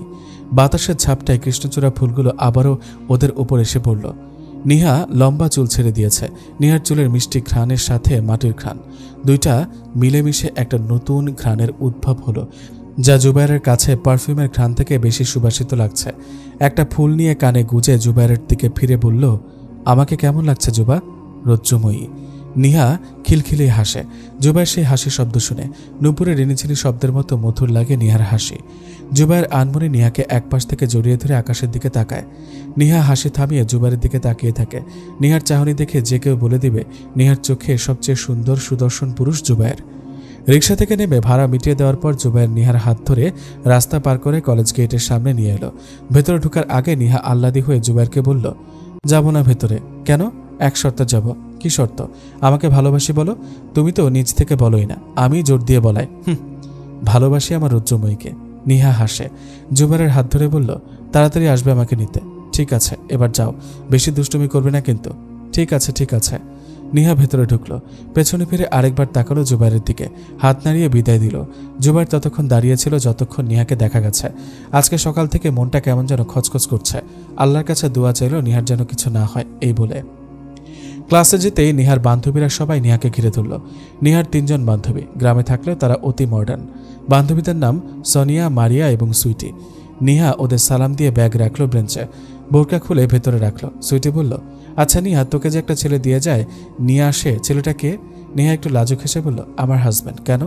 বাকি তিনজনেই নিজের দিকে চাওয়াচাই করে নিহার দিকে তাকালো। নিহা ওদের তাকানো দেখে বলল, কি মানে, তুই বিবাহিত? হ্যাঁ, বিয়ের কয় মাস চলছে? আমি তো জানি না, গুনে রাখিনি, ওনার থেকে জিজ্ঞাসা করব। সোনিয়া নিহার কাঁধে হাত রেখে বলল, তুই এত সুন্দর একটা মেয়ে হয়ে এরকম একটা ছেলেকে কিভাবে বিয়ে করলি? মানে? মারিয়া বলল, তুই তোর হাজব্যান্ডের দিকে কখনো ভালোভাবে তাকিয়েছিস? প্রতিদিনই তাকাই, তারপরেও তোর চোখে কিছু ধরা পড়েনি? কি ধরা পড়বে? সুইটি বলল, তুই এত বোকা কেন? এজন্যই তো এরকম একটা লোক তোকে বোকা বানিয়ে রেখেছে এতদিন। মানে? তুই দেখেছিস লোকটা দেখতে কতটা কুৎসিত? আফ্রিকার নিগ্রোদের মতো, তার উপর বেটে, গাল ভর্তি দাড়ি, দেখে মনে হয় কয়েক বাচ্চার বাপ। তুই কি দেখে এটাকে বিয়ে করলি? বাবাই আমাকে বিয়ে দিয়েছে। এরা কিছুক্ষণ চুপ করে রইল। সুইটি মারিয়ার দিকে তাকাতে ইশারায় কিছু বুঝালো।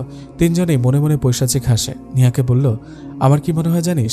নিহা আনমনে উত্তর দিল, কি? লোকটা তোর বাবাকে পটিয়ে তোকে বিয়ে করেছে, কারণ এই ধরনের লোকের কাজই হলো দেখে দেখে কচি মেয়ে বিয়ে করা, এরপর যখন মন মতো খাওয়া হয়ে যায় তারপর আরেকটা ধরবে। কী সব বলছিস তোরা? আমার যুবা অনেক ভালো, ও আমাকে অনেক ভালোবাসে। আরে এটা তো ওদের মুখের কথা, কিন্তু মনে মনে তাদের একটাই চাওয়া। না না, আমার যুবা মোটেও এমন না। মারিয়া নিহার দিকে তাকিয়ে বলল, আচ্ছা একটা প্রশ্নের জবাব দে, তার সাথে তোর শারীরিক সম্পর্ক হয়েছে? নেহা চুপ। কোন দিন হয়েছে? প্রথম দিন। দেখেছিস, একদিনও অপেক্ষা করতে পারল না। তাদের উদ্দেশ্যই হচ্ছে সুন্দরী মেয়েদের, তার উপর তোকে কেমন প্যাকেট করে রাখে। এমন করে রাখার মানে কি? এগুলো বাড়াবাড়ি নয় কি? তুই কি তাকে রেখে চলে যাবি যে এজন্যই এমন প্যাকেট করে রাখতে হবে তোকে? তোকে এগিয়ে যেতে দিচ্ছে না। নারী পুরুষ এখন সমান অধিকার, সবাই এখন নিজেদের অবস্থান তৈরি করে নিচ্ছে, আর তোকে কিনা এরকম ভূত বানিয়ে রেখে সবার পেছনে ফেলে রাখছে। এর কারণ কি বুঝতে পারছিস?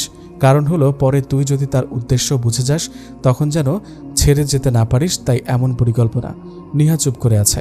মারিয়া আরেকটু উস্কে দিয়ে বলল, আমার তো আরো অনেক কিছুই মনে হচ্ছে। কি? নিহা বলল। ওদের তিনজনের কথা শুনে নিহা সত্যি মনে হচ্ছে জুবায়ের ওকে বিয়ে করেছে ওর কামভাব পূরণ করতে। নিহার চোখে পানি চিকচিক করে ওঠে, রাগ উঠে খুব। এখন মনে হচ্ছে ও আসলে বোকা এবং অন্ধ। এতগুলো দিন একসাথে ছিল অথচ লোকটার উদ্দেশ্য ধরতে পারেনি, তার উপর এমন কুৎসিত। ছিঃ! নিহা ওদের কিছু না বলে ক্লাসরুম থেকে বেরিয়ে গেল। ওয়াশরুমে এসে অনেক কেঁদেছে। চোখে মুখে পানি দিয়ে ব্যাগ থেকে বোরকা বের করে পরে নিল। তারপর গার্ডিয়ানদের সাথে লুকিয়ে বেরিয়ে গেছে কলেজ থেকে। জুবায়ের গার্ডকে বলে গেছে সে না আসা পর্যন্ত নিহাকে যেতে না দিতে। নিহা রাস্তায় হাঁটছে আর ওদের তিনজনের বলা কথাগুলো ভাবছে। জুবায়ের গার্ডকে বলেছে আমাকে যেন বের হতে না দেয়। তার মানে ও সত্যি আমাকে দমিয়ে রাখতে চায়, বন্দি করে রাখতে চায়, আমার স্বাধীনতায় হস্তক্ষেপ করতে চায়। এজন্যই আমাকে ঘর থেকে বের হতে দেয় না, নিজের মতো চলতে দেয় না। বাবাই, তুমি কেন আমাকে এমন লোকের সাথে বিয়ে দিলে? কেন বাবাই, কেন? কলেজ ছুটির একটু আগ থেকেই জুবায়ের দাঁড়িয়েছিল গেটের সামনে। ছুটির পরেও নিহা এলো না। অপেক্ষা করতে করতে প্রায় 1 ঘন্টা পার হয়েছে। জুবায়ের গার্ডদের সাথে বেশ রাগারাগি করেছে। একটা জলজ্যান্ত মানুষ কলেজ থেকে কিভাবে গায়েব হয়ে যায়, যেখানে কলেজের রুলস ভীষণ স্ট্রিক্ট। জুবায়ের অবস্থা পাগলের মতো। রিক্সা নিয়ে তাড়াতাড়ি বাড়িতে গেল। সেখানে গিয়ে দেখলো গেটে তালা মারা, মানে নিহা বাড়িতেও আসেনি। জুবায়ের হতাশ হয়ে ঘরের পাশের মসজিদের বারান্দায় বসে পড়ে। ভীষণ কান্না পাচ্ছে। রাসেলের কথা মনে পড়তেই আরও অস্থির হয়ে পড়ে। এলোমেলো পায়ে হেঁটে বেরিয়ে এসে মসজিদ থেকে চারদিক অন্ধকার দেখছে জুবায়ের। ইতিমধ্যে চোখ থেকে পানি গড়িয়ে পড়ছে। কি জবাব দেবে সে তার চাচাকে? উনি তো বেশ ভরসা করে তুলে দিয়েছিলেন নিহাকে ওর কাছে। এর মধ্যে ফোনটা বেজে ওঠে। মোবাইল নিয়ে দেখলো চাচা ফোন দিয়েছে। জুবায়ের গলা শুকিয়ে আসে। নিহার কথা জানতে চাইলে কি বলবে? ফোনটা বেজে বেজে বন্ধ হয়ে গেল। আবার বেজে উঠতে রিসিভ করে কানে ঠেকালো। কিছু বলার আগেই ওপাশ থেকে রিয়াজ বলল, বাবা তুই এ বাড়িতে চলে আয়, নিহা এখানে আছে। জুবায়ের যেন প্রাণ ফিরে পেল। একটা স্বস্তির নিঃশ্বাস ফেলে মনে মনে শুকরিয়া জানালো আল্লাহকে। কণ্ঠ স্বাভাবিক রেখে বলল, আসছি এক্ষুনি। জুবায়ের বেশ তাড়াতাড়ি পৌঁছালো শেখ ভিলায়। ভেতরে গিয়ে দেখলো রিয়াজ এবং সাবিহা বসে আছে। ওনাদের সালাম দিয়ে জুবায়ের নিহার কথা জিজ্ঞেস করলো। ওনারা বললেন নিহা ওর রুমে আছে। জুবায়ের আর অপেক্ষা করলো না, তাড়াতাড়ি চলে গেল রুমে। নিহা জানলার পাশে দাঁড়িয়েছিল। জুবায়ের রুমে ঢুকে শব্দ ছাড়াই দরজা আটকে দিল। আস্তে হেঁটে গিয়ে নিহার পেছনে দাঁড়ালো। নিহা ঘুরতে জুবায়েরকে দেখে চমকে ওঠে। কি বলবে ভেবে পেল না, কিন্তু এতটুকু বুঝতে পারছে জুবায়েরকে এখন ওর ভালো লাগছে না। জুবায়ের শান্ত কণ্ঠে জানতে চাইল, নিহা তুমি এখানে আসবে আমাকে বলনি কেন? আমাকে বললে তো আমি নিজেই নিয়ে আসতাম তোমাকে। না বলে চলে এসেছো কেন? আমার কেমন লেগেছে ওই মুহূর্তে তুমি বুঝতে পারছো? এখন কি আমি আমার বাবার বাড়ি আসতে পারবো না? সব কিছুতে আপনার অনুমতি নিতে হবে কেন? আমি নিজেকে কিছু করতে পারি না নাকি? আমি এখন বাচ্চা নই। নিহা কিছুটা রেগেই বলল। জুবায়ের বেশ ঝটকা খেল। নিহার আচরণ একদম অন্যরকম লাগছে। কলেজে যাওয়ার আগের নিহা আর এই নিহার মাঝে অনেক তফাৎ, কোনো মিল নেই। জুবায়ের নিজেকে সামলে নিয়ে বলল, নিহা কি হয়েছে তোমার? কোনো কারণে রেগে আছো তুমি? নিহা বিরক্ত হয়ে বলল, কিছু হয়নি আমার, ঠিক আছে আমি। এভাবে কথা বলছো কেন? উফ, চুপ করবেন, ভালো লাগছে না এত কথা। এসেছি পর্যন্ত বাবাই 1000টা প্রশ্ন করেছে, বিয়ে দিয়েই আমাকে একদম পর করে দিয়েছে। এখন আমি নিজের মর্জি মতো এখানে আসতেও পারবো না? এখানে আসলেও আপনাকে লাগবে, যত সব। জুবায়ের চুপ করে রইল। নিহার কথার পেছনে আর কোনো কথা জোগালো না। আসলে জুবায়ের নিহাকে বুঝতে পারছে না। কলেজ যাওয়ার আগে তো ঠিক ছিল, কিন্তু হঠাৎ করে এগুলো কি হলো ওর? কেটে গেছে 1 মাস। নিহা সম্পূর্ণ বদলে গেছে এই 1 মাসে। জুবায়ের খুব কষ্ট পায় নিহার আচরণে, কিন্তু কিছু বলতেও পারে না। নিহা কেমন যেন বড় হয়ে গেছে। আগের সেই পিচ্ছি দুষ্টু চঞ্চল নিহাটা আর নেই। জুবায়ের খুব মিস করে নিহার আগের আচরণগুলো। একটু হলেই তুই তুই করে বকে দিত, আবার কিছুক্ষণ পরেই তুমি তুমি করে বলতো। অভিমান করলে আপনি আপনি শুরু করতো। জুবায়ের আনমনেই হাসে। পাশ ফিরে নিহাকে দেখল। নিহা এখন অনেক অবহেলা করে, ঠিকমতো কথা বলে না, আগের মতো মেশে না, এমনকি রাতেও আগের মতো বায়না করে জড়িয়ে ধরে ঘুমায় না। এই নিহাকে চিনতে খুব কষ্ট হয় জুবায়েরের। আজ জুবায়ের ইচ্ছে করে নিহাকে জড়িয়ে ধরল। নিহা তৎক্ষণাৎ হাতটা ঝাটকা মেরে সরিয়ে দিল। জুবায়ের আবার হাত রাখতেই নিহা উঠে বসে বলল, সমস্যা কি আপনার? বারবার গায়ে হাত দিচ্ছেন কেন? ভালো লাগছে না এসব? নিহা, তুমি এমন করছো কেন? কেন এত বদলে গেলে? এই নিহাকে বড্ড অচেনা লাগে আমার। আগের নিহাটা যেন কোথায় হারিয়ে গেছে। আগের নিহাকে খুব মিস করি। তুমি?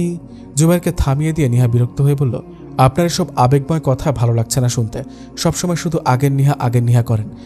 আমি আছি। আগে বোকা ছিলাম, এখন বুঝতে শিখেছি। আর আপনার যদি কাউকে জড়িয়ে ধরে ঘুমাতে ইচ্ছা করে, তাহলে আরেকটা বিয়ে করে তাকে জড়িয়ে ধরে ঘুমান। আমার মতো ছোট মেয়েকে জ্বালাবেন না। আপনার বয়সের কাউকে বিয়ে করুন গিয়ে।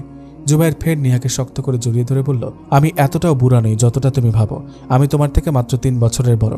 দাড়ির কারণে বয়স্ক লাগে। তুমি আমার রৌদ্রময়ী, আর কাউকে সে জায়গাটা দিচ্ছি না। নিহা জোর করে নিজেকে ছাড়িয়ে নিতে চাইছে, কিন্তু জুবায়েরের বলিষ্ঠ হাতের বন্ধন থেকে বের হতে পারছে না। রেগে বলল, ছাড়ুন তো, ভালো লাগছে না আমার এসব আবেগী কথাবার্তা। জ্বালাবেন না আমাকে, ছাড়ুন। এত অবহেলা করো কেন বলো তো? জানো, মানুষ তার প্রিয়জনের অবহেলা পেয়ে নিঃশেষ হয়ে যায়। একদিন দেখবে সত্যি হারিয়ে যাব, তখন সুখে থেকো, তোমাকে জ্বালানোর কেউ থাকবে না। জুবায়ের উল্টো দিকে ফিরে শুয়ে পড়ল। চোখের কোণে পানি জমেছে। নিহার আচরণ সত্যিই মানতে পারছে না। নিহার অবহেলাটা একদম সহ্য হয় না জুবায়েরের। নিহাও শুয়ে পড়ল, তবে এবার জুবায়েরের দিকে মুখ করে শুয়েছে। জুবায়েরের একদিন দেখবে সত্যি হারিয়ে যাব, এই কথাটা নিহার কানে বাজে। মনটা কেমন যেন খারাপ হয়ে গেছে, কান্না পাচ্ছে এখন। নিহা ঠিক করলো ও আর জুবায়েরের সাথে খারাপ ব্যবহার করবে না, আবার আগের মতো হয়ে যাবে। কিন্তু কলেজ থেকে ফিরে এসে নিহা আবার আগের মতো হয়ে গেল। জুবায়েরকে যেন ওর দুশ্মন মনে হচ্ছে। জুবায়েরের 2nd সেমিস্টারের ফাইনাল পরীক্ষা শেষ হলো কিছুদিন আগে। এখন সে একদম ফ্রি। বাসায় থেকে নিহার সাথে সুন্দর সময় কাটাতে চায়, কিন্তু নিহা ওকে পাত্তাই দেয় না।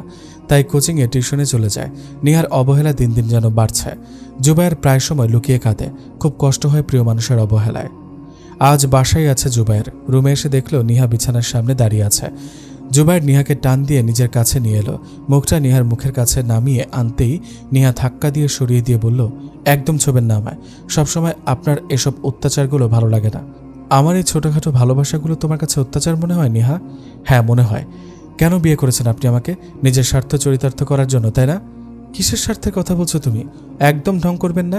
আমি বেশ ভালো করে জানি আপনি বাবাইকে উল্টাপাল্টা বুঝিয়ে আমাকে বিয়ে করেছেন, যাতে আপনার উদ্দেশ্য সফল হয়। কিসের উদ্দেশ্য? কিসের কথা বলছো তুমি? আপনি বুঝেন না, তাই না? কিসের উদ্দেশ্য?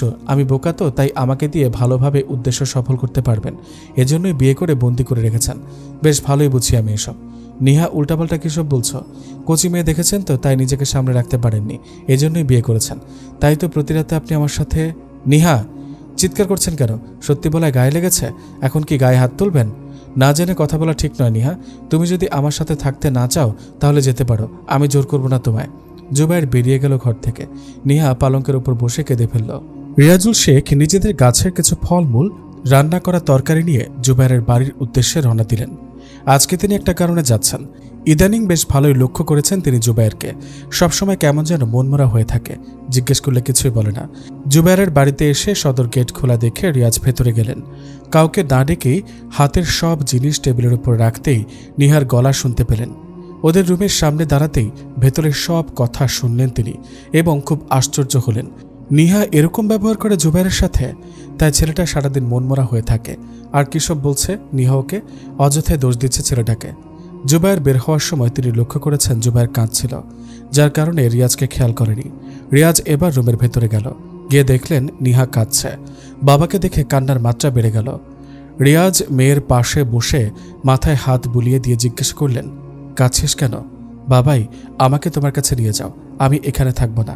কারণটা জানতে পারি? আমার এখানে ভালো লাগে না, ওনাকেও ভালো লাগে না। জুবায়ের কালো বেটে বলে, জুবায়ের তোকে বিয়েই করতে চায়নি কখনো নিহা, আমি ওকে জোর করেছিলাম। মানে? বিস্ময় নিয়ে প্রশ্ন করল নিহা। আমাদের পাড়ার বখাটে রাসেলকে তো চিনিস? তোর জন্য যেদিন পুতুল নিতে গিয়েছিলাম সেদিন রাসেল আমাকে থ্রেট দিয়েছিল, তোকে ওর সাথে বিয়ে না দিলে তোকে তুলে নিয়ে যাবে। আমি খুব ভয় পাই, তখনই ঠিক করি তোর বিয়ে দেব এমন কারোর সাথে যে তোকে আমার মতো করে আদর যত্ন করে আগলে রাখবে। আর আমার চোখে জুবায়ের চেয়েও দায়িত্বশীল আর কাউকে চোখে পড়েনি। জুবায়ের বারবার বলেছিল তোর মত নিতে, আমিই নেইনি। তুই তো কিছুই বুঝিস না, তাই আমি নিজেই তোর জন্য সিদ্ধান্ত নিয়েছিলাম। তখন যদি জানতাম আমার মেয়ে আজ এত বড় হয়ে যাবে তাহলে কখনোই তোকে জুবায়ের সাথে বিয়ে দিতাম না। মাফ করে দিস আমাকে মা। নিহা কান্না থামিয়ে তার বাবার দিকে তাকিয়ে আছে। মনে মনে ভাবছে সত্যি কেউ বদলে গেছে, একটু বেশি করে ফেলেছে কি? নিহা আবার তার বাবার দিকে তাকালো। রিয়াজ বলল, জুবায়ের বয়স তো বেশি না নিহা, তোর থেকে 3 বছরের বড়। তুই দুনিয়ায় আসার আগেই আমার ছোট্ট যুবটা এতিম হয়ে যায়। পরিবারের কেউ ওকে রাখতে চায়নি। এতিমের ভার এই সমাজের কেউ নিতে চায় না রে মা। খুব কম বয়সে যুবটা একা হয়ে গিয়েছিল। আমি ওকে নিয়ে আসি আমার কাছে, নিজের ছেলের মতোই যত্ন করে বড় করেছি। জুবায়ের ছোট থেকে খুব বিনয়ী স্বভাবের ছিল। জুবায়ের আমাদের বাসায় আসার কিছুদিন পরই তুই দুনিয়ায় আসিস। রিয়াজ দীর্ঘশ্বাস ফেলে বললেন, ওর দাড়ি রাখার কারণেই ওকে বেশ বয়স্ক দেখা যায়। তুই চিন্তা করিস না মা, তোকে আমি কোনোদিন বোঝা ভাববো না। তুই জুবায়ের সঙ্গে থাকতে না চাইলে আমি তোকে আমার কাছে নিয়ে যাব। জুবায়ের সাথে থাকতে কখনোই জোর করব না। নিহা অস্ফুট স্বরে জিজ্ঞেস করল, আর জুবা? ওকে নিয়ে ভাবিস না, ওকে আমি সামলে নেব। নিহা চুপ করে রইল। রিয়াজ নিহার দিকে তাকিয়ে দেখলেন নিহা নরম হয়েছে অনেকটাই। রিয়াজ এবার বিস্তারিত আলোচনায় গেলেন। নিহাকে নিজের দিকে ঘুরিয়ে বললেন, শোন, তোকে একজনের গল্প শোনাই, যে দেখতে জুবায়ের মতো বেটে এবং কালো ছিল। এমনকি সেও এতিম ছিল, এজন্য সবাই তাকে ঘৃণা করত। কিন্তু তার খুব ইচ্ছা ছিল বিয়ে করবে, ছোট্ট একটা কুঁড়ে ঘরে থাকবে, দুজনেই সংসার করবে। তারপর তাদের ঘর আলো করে আসবে বেশ কয়েকটা বাবু। কিন্তু সে এতিম বলে কেউ তার কাছে মেয়ে বিয়ে দিতে চাইল না। একদিন খুব মন খারাপ করে সে তার বন্ধুর কাছে গিয়ে বলল, আচ্ছা, আমি যদি জান্নাতে যেতে পারি তাহলে কি আমি জান্নাতের হুর বিয়ে করতে পারবো? তার বন্ধু তার মনের অবস্থা বুঝতে পারলেন, নিজেই আয়োজন করে বিয়ে দিলেন। একদিন যুদ্ধ হলো, সে সেখানেই শহীদ হলো। তার বন্ধু তার লাশের সামনে দাঁড়িয়ে বলল, নিশ্চয়ই তুমি তোমার কাঙ্ক্ষিত সঙ্গীকে পেয়ে গেছ। সেই দুইজন মানুষ হল জুলাইবিব রাদিয়াল্লাহু তাআলা আনহু এবং রাসূলুল্লাহ সাল্লাল্লাহু আলাইহি ওয়াসাল্লাম। নিহা তার বাবার দিকে তাকিয়ে আছে। রিয়াজ মেয়েকে বললেন, এই যে জুবায়ের কালো বেটে বলে অবহেলা করিস, ও যদি জান্নাত পেয়ে যায়, যেদিন তোর চেয়ে সুন্দরী হুর বিয়ে করতে পারবে, সেদিন তুই কিছুই বলতে পারবি না। তুই জাহান্নামের আগুনে পুড়তে থাকবি সারাটা জীবন। জানিস তো, আখিরাতের জীবনের শুরু আছে কিন্তু শেষ নেই। তাছাড়া জান্নাতে পুরুষদের দাড়ি থাকবে না, লোম থাকবে না, তারা বেটে হবে না। তারা খুব সুদর্শন যুবক হয়েই জান্নাতে যাবে। তাদের সঙ্গিনীরাও হবে যুবতী নারী, যাদের রূপ কোনোদিনই কমবে না, বরং আরও বাড়তে থাকবে। একবার ভাবতো, জুবায়ের শহীদ হয়ে গেল আর হুর পেয়ে গেল, তখন তুই কিছু করতে পারবি? কিন্তু যদি তুই এখন ওকে ভালোবাসিস আর ওর মন ভালো রাখিস, তাহলে জান্নাতে তুইও ওর স্ত্রী হবি। সেদিন জুবায়ের তোর মনের মতো সুদর্শন যুবক হয়ে জান্নাতে আসবে তোর কাছে। তোরা সারা জীবন জান্নাতে থাকবে। জুবা শহীদ হবে কিভাবে? যারা হকের পথে থাকে, হক কথা বলে, তাদের শত্রুর অভাব হয় না। জুবায়ের শত্রুর অভাব নেই। হক বলতে গিয়ে, হক প্রচার করতে গিয়ে কেউ মারা গেলে সে শহীদের মর্যাদা পাবে। ধর জুবায়েরকে কেউ মেরে ফেলল, ও কিন্তু শহীদের মর্যাদা পেয়ে যাবে, সাথে জান্নাতি হুর। সত্যি বাবা? ওসব ছাড়, এখনকার কথা ভাব। তুই জানিস না মা, যারা বিধবা বা ডিভোর্সি তারা দ্বিতীয় বিয়ের সময় ছেলের বাহ্যিক রূপ দেখে না, মনের দিক থেকে কেমন সেটাই দেখে। জুবায়ের কিন্তু মনের দিক দিয়ে 199। তুই ছেড়ে দিলে জুবায়ের অনেক ভালো মেয়ে পাবে। হ্যাঁ, তোর মতো সুন্দরী পাবে না, কিন্তু একজন দায়িত্বশীল প্রেমময়ী স্ত্রী পাবে। তখন জুবায়ের ওকে তোর চেয়েও ভালোবাসবে, ভালোবেসে খাইয়ে দেবে, আদর করে চুল আঁচড়ে দেবে, একসাথে পুকুর পাড়ে বসে জ্যোৎস্না বিলাস করবে। রাতে ওকে বুকে নিয়ে আদর করে ঘুম পাড়িয়ে দেবে। যেসব অধিকার তোর ছিল সেসব তখন অন্য কেউ পাবে, এবং খুব সুন্দরভাবে, ভালোভাবেই পাবে। তাই আমি জুবায়েরকে নিয়ে চিন্তা করি না। চল এবার। কোথায়? তুই না বললি তুই থাকবি না এখানে? বাবাই, তুমি চলে যাও, আমি যাব না। রিয়াজ মুচকে হাসলেন, উঠে দাঁড়ালেন চলে যাওয়ার জন্য। বেরিয়ে আসার আগে বললেন, স্বামীর মনে কষ্ট দিয়ে কোনো নারী জান্নাত পাবে না, এটা মাথায় রাখিস। আজকে যদি জুবায়ের মনের মধ্যে চাপা কষ্ট নিয়ে মারা যায়, তুই কোনোদিন জান্নাত পাবি না নিহা। রিয়াজ চলে যেতেই নিহা সবকিছু ভাবতে লাগলো। এখন মনে হচ্ছে সে আসলেই ভুল করেছে, এমনটা না করলেও পারত। বান্ধবীদের কথা শুনে যা নয় তাই বলেছে জুবায়েরকে, অথচ লোকটা কোনোদিন কিছুই বলেনি, একটা ধমকও দেয়নি। নিহার চোখে পানি চলে এলো। যদি সত্যি জুবায়ের অন্য কাউকে বিয়ে করে নেয় তাহলে? ও তো কয়েকবার বলেছে জুবায়েরকে আরেকটা বিয়ে করতে, কিন্তু এখন সত্যি খুব কষ্ট হচ্ছে। ও জুবায়েরের ভাগ কাউকে দেবে না। নিজের ওপর রাগ হলো। এত বোকা কেন? ওদের কুবুদ্ধি একটুও ধরতে পারেনি। নিহার এবার ভয় হতে লাগলো, যদি সত্যি জুবায়েরের কিছু হয়ে যায় ও কোনোদিন জান্নাত পাবে না, এমনকি জুবায়েরকেও পাবে না। কিন্তু ওর তো জুবাকেই লাগবে। কত অপমান করেছে লোকটাকে। নিহা ডুকরে কেঁদে ওঠে। এদিকে সারাদিন পায়চারি করেছে ঘরের মধ্যে, কিন্তু জুবায়ের সারাদিনে একবারও বাড়ি আসেনি। নিহার খুব ভয় হচ্ছে, সাথে টেনশনও হচ্ছে। নামাজে কতবার যে দোয়া করেছে জুবায়েরের সুস্থতার জন্য। মসজিদে আজকে অন্য ইমাম নামাজ পড়িয়েছে। জুবায়েরের তেলাওয়াতের কণ্ঠ আজ শুনেনি। নিহা এতেই আরও ভেঙে পড়ল। এশা সালাতের পর ড্রয়িং রুমে অপেক্ষা করতে লাগলো জুবায়েরের জন্য। সালাত শেষ হওয়ার পরেও জুবায়ের মসজিদ থেকে বের হলো না। ও আজ ইচ্ছে করে ইমামতি করেনি, এখন মসজিদের ভেতরে শুয়ে আছে। আজকে সারাদিন নিহার হেদায়েত চেয়ে দোয়া করেছে। নিহাকে ছেড়ে থাকার কথা ভাবতেই পারে না।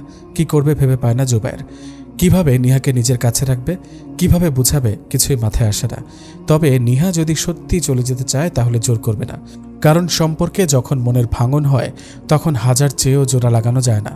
রিয়াজ মসজিদে প্রবেশ করে দেখলেন জুবায়ের শুয়ে আছে, সাদা শার্টে বালু লেগে আছে। রিয়াজ গিয়ে জুবায়েরকে হাত ধরে টেনে বললেন, ওঠো বালুওয়ালা মানুষ। জুবায়ের রিয়াজকে দেখে উঠে বসে। রিয়াজ মোলায়েম কণ্ঠে বলল, আর মন খারাপ করিস না, যা বাড়ি যা। আব্বা, আপনাকে প্রথমেই বলেছি নেহার কাছ থেকে সম্মতি নিতে, তাহলে এখন এত ঝামেলা হতো না। শোন বোকা ছেলে, সম্পর্কে ঝগড়া না হলে ভালোবাসা বাড়ে না। জুবায়ের কেঁদে ফেলল। রিয়াজকে জড়িয়ে ধরে বলল, আব্বা, আমি নিহাকে খুব ভালোবাসি। ও কেন বোঝে না আমায়? একটু সময় দে বাবা, সব ঠিক করে দেবেন আল্লাহ। নিহা বাড়িতে একা, ভয় পাবে, তুই যা। আচ্ছা। জুবায়ের উঠে দাঁড়ালো। রিয়াজ নিজের হাতে বালু পরিষ্কার করে দিলেন। বাড়ির গেটের সামনে এনে দিয়ে গেলেন জুবায়েরকে। জুবায়ের রিয়াজকে বলল, আব্বা ভেতরে আসেন, 10টা বাজতে চলল, এখন আর যাওয়ার দরকার নেই। আপনি আজকে থেকে যান এ বাড়ি। না রে বাবা, ও বাড়িতে তোর আম্মা একা, সাবিহা আমাকে ছাড়া থাকতে পারে না, তুই চিন্তা করিস না। রিয়াজ চলে গেলেন। জুবায়ের গেট আটকে ভেতরে গেল। বাসায় ঢুকে মেন দরজা লাগিয়ে সামনে ফিরতেই কিছু একটা এসে পড়ল ওর বুকে। ভালো করে দেখলো এটা নিহা। কিছু বলার আগে ওর রুক্ষ শুষ্ক অধর আবদ্ধ হলো নরম ভেজা অধর দ্বারা। আকস্মিক ঘটনায় জুবায়ের থমকে গেল। বেশ কিছুক্ষণ লাগলো স্বাভাবিক হতে। দুই হাতে নিহার মুখটা তুলে ধরে বলল, কি হয়েছে নিহা?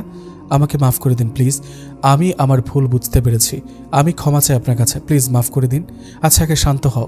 নিহা জুবায়েরের বুকের কাছে শার্ট দুই হাতে শক্ত করে টেনে ধরে বলল, আমি আপনার ভাগ কাউকে দিব না, আপনি শুধু আমার, প্লিজ মাফ করে দিন। আমার ব্যবহারের জন্য আমাকে ক্ষমা করে দিন, আর কখনো এমন করব না। নিহু, শান্ত হও পাখিটা, এভাবে কেঁদো না প্লিজ। তুমি কাঁদলে আমার ভালো লাগে না। আমাকে ক্ষমা করেছেন? তোমার প্রতি অভিযোগ ছিলই না আমার, তাহলে সারাদিন বাসায় আসেননি কেন? নিহা একটু দূরে সরে গেল। জুবায়ের এগিয়ে এসে বলল, ভয়ে ছিলাম, বাসায় এলেই যদি তুমি বলতে আমাকে ছেড়ে যেতে চাও, এটা শোনার ক্ষমতা আমার ছিল না, তাই আসেনি। নিহা জুবায়েরের দিকে ঘুরে বলল, তুই জানিস আমি কত অপেক্ষা করেছি তোর জন্য, কত টেনশন হয়েছে। আজকে মসজিদে তোর তেলাওয়াত শুনিনি, টেনশন আরো বেড়ে গিয়েছিল। কি ভয়টাই না পেয়ে গিয়েছিলাম। তুই একটু আমাকে নিয়ে ভাবিস না, কথা নেই তোর সাথে। জুবায়ের হাসে, শক্ত করে জড়িয়ে ধরে নিহাকে, নাকটা টেনে দিয়ে বলল, পাগলিটা। নিহা নাক হালকা টেনে বলল, এভাবে আর কখনো উধাও হবে না, ঠিক আছে? আমি তোমাকে ছাড়া থাকতে পারবো না জুবা। আজকের দিনটা আমার কাছে বছরের মতো লেগেছে। মাথা তুলে জুবায়ের মুখের দিকে তাকিয়ে চোখে চোখ রেখে বলল, ভালোবাসি জুবা, খুব ভালোবাসি। জুবায়ের খুব শক্ট হলো। এতদিন নিহার অবহেলা পেয়েও ধৈর্য ধরেছিল, এই ভেবে যে নিহা একদিন স্বাভাবিক হবে। কত দোয়া করেছে রবের কাছে, ওর দোয়া কবুল হয়ে এতটা মধুময় হবে জুবায়ের ভাবতেই পারেনি।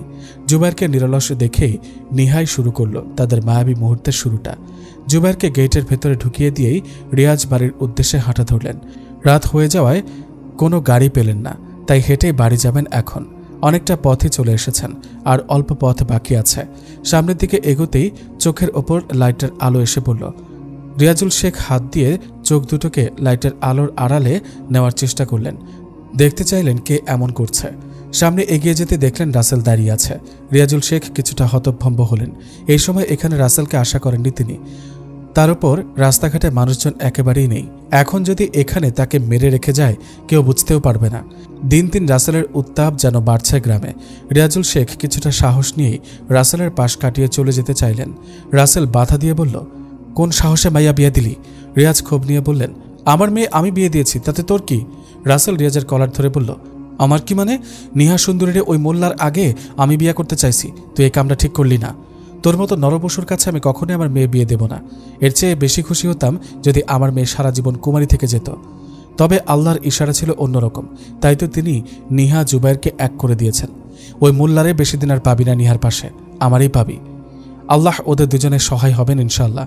তুই ওদের দুজনের একটা চুলও বাঁকা করতে পারবি না। দেখ এবার আমি কি করি, যা খুশি কর। রাসেল থেকে নিজেকে ছাড়িয়ে রিয়াজুল শেখ বাড়ি চলে গেলেন। তিনি খুব খামছেন, সাবিহাকে কথাটা বলল না, না হলে মেয়েটা চিন্তা করবে খুব। তিনি রবের কাছে বারবার ওদের দুজনের সালামতের জন্য দোয়া চাইল। সকালে মসজিদ থেকে এসে আবার ঘুম দিয়েছিল জুবায়ের। বেশ বেলা করেই ঘুম ভাঙল এখন। নিহাকে আশেপাশে না দেখে জুবায়ের ঘরের বাইরে এসে দেখল নিহা উঠান ঝাড়ু দিচ্ছে। তার উপর আজ কড়া রোদ উঠেছে। জুবায়ের নিহাকে টেনে ঘরে নিয়ে এলো। নিহা বিরক্ত হয়ে বলল, কি হয়েছে, নিয়ে এলে কেন? দেখলে না কাজ করছিলাম। তোমাকে এসব করতে বলেছে কে? কেউ বলেনি, আমি নিজ থেকেই করছি। তোমার এসব করার দরকার নেই। কেন? তোমাকে কাজ করতে দেখলে আমার ভালো লাগে না নিহু। তুমি আমার ঘরের রাব্বাতুল বাইত হয়ে থেকো, সব কাজ আমিই করে নেব। তো আমি কি করব? তুমি শুধু আমায় ভালোবেসো, আগের নিহু হয়ে যাও, আর কিছু করার প্রয়োজন নেই। আমি যদি তোমাকে ঠিকমতো ভালো না বাসি, যত্ন না করি, তখন তুমি যদি অন্য কাউকে ভালোবাসো, আমার ভালোবাসা সবসময় আমার রৌদ্রময়ের জন্যই থাকবে। ভেতরে চলো। নিহা নড়ল না, খুব আহ্লাদী হয়ে উঠল। জুবাইরের গলা জড়িয়ে ধরে বলল, কোলে করে নিয়ে যা। আমাকে এখন থেকে তুমি করে বলবে, বুঝেছ? তুই করে একদম বলবে না, 100 বার বলবো তুই তুই তুই। এবার কোলে নে। জুবাইর তাই করল, বিছানায় বসিয়ে দিল। রোদের তাপে ঘেমে গেছে একদম, ফর্সা মুখটা লাল হয়ে গেছে। জুবাইর নিহার মুখের খাম মুছে দিল, রেস্ট নিতে বলে বেরিয়ে গেছে রুম থেকে। এদিকে জুবাইর কোচিং টিউশন ছেড়ে মসজিদের পাশে একটা মুদির দোকান খুলেছে, সাথে চা বিস্কুট বিক্রি করে। ইদানিং একদম ইচ্ছা করে না বউটাকে বাড়িতে একা রেখে অত দূরে কোচিং আর টিউশন করাতে যেতে। তার উপর বউটা এখন আরও প্রেমময়ী হয়ে উঠেছে।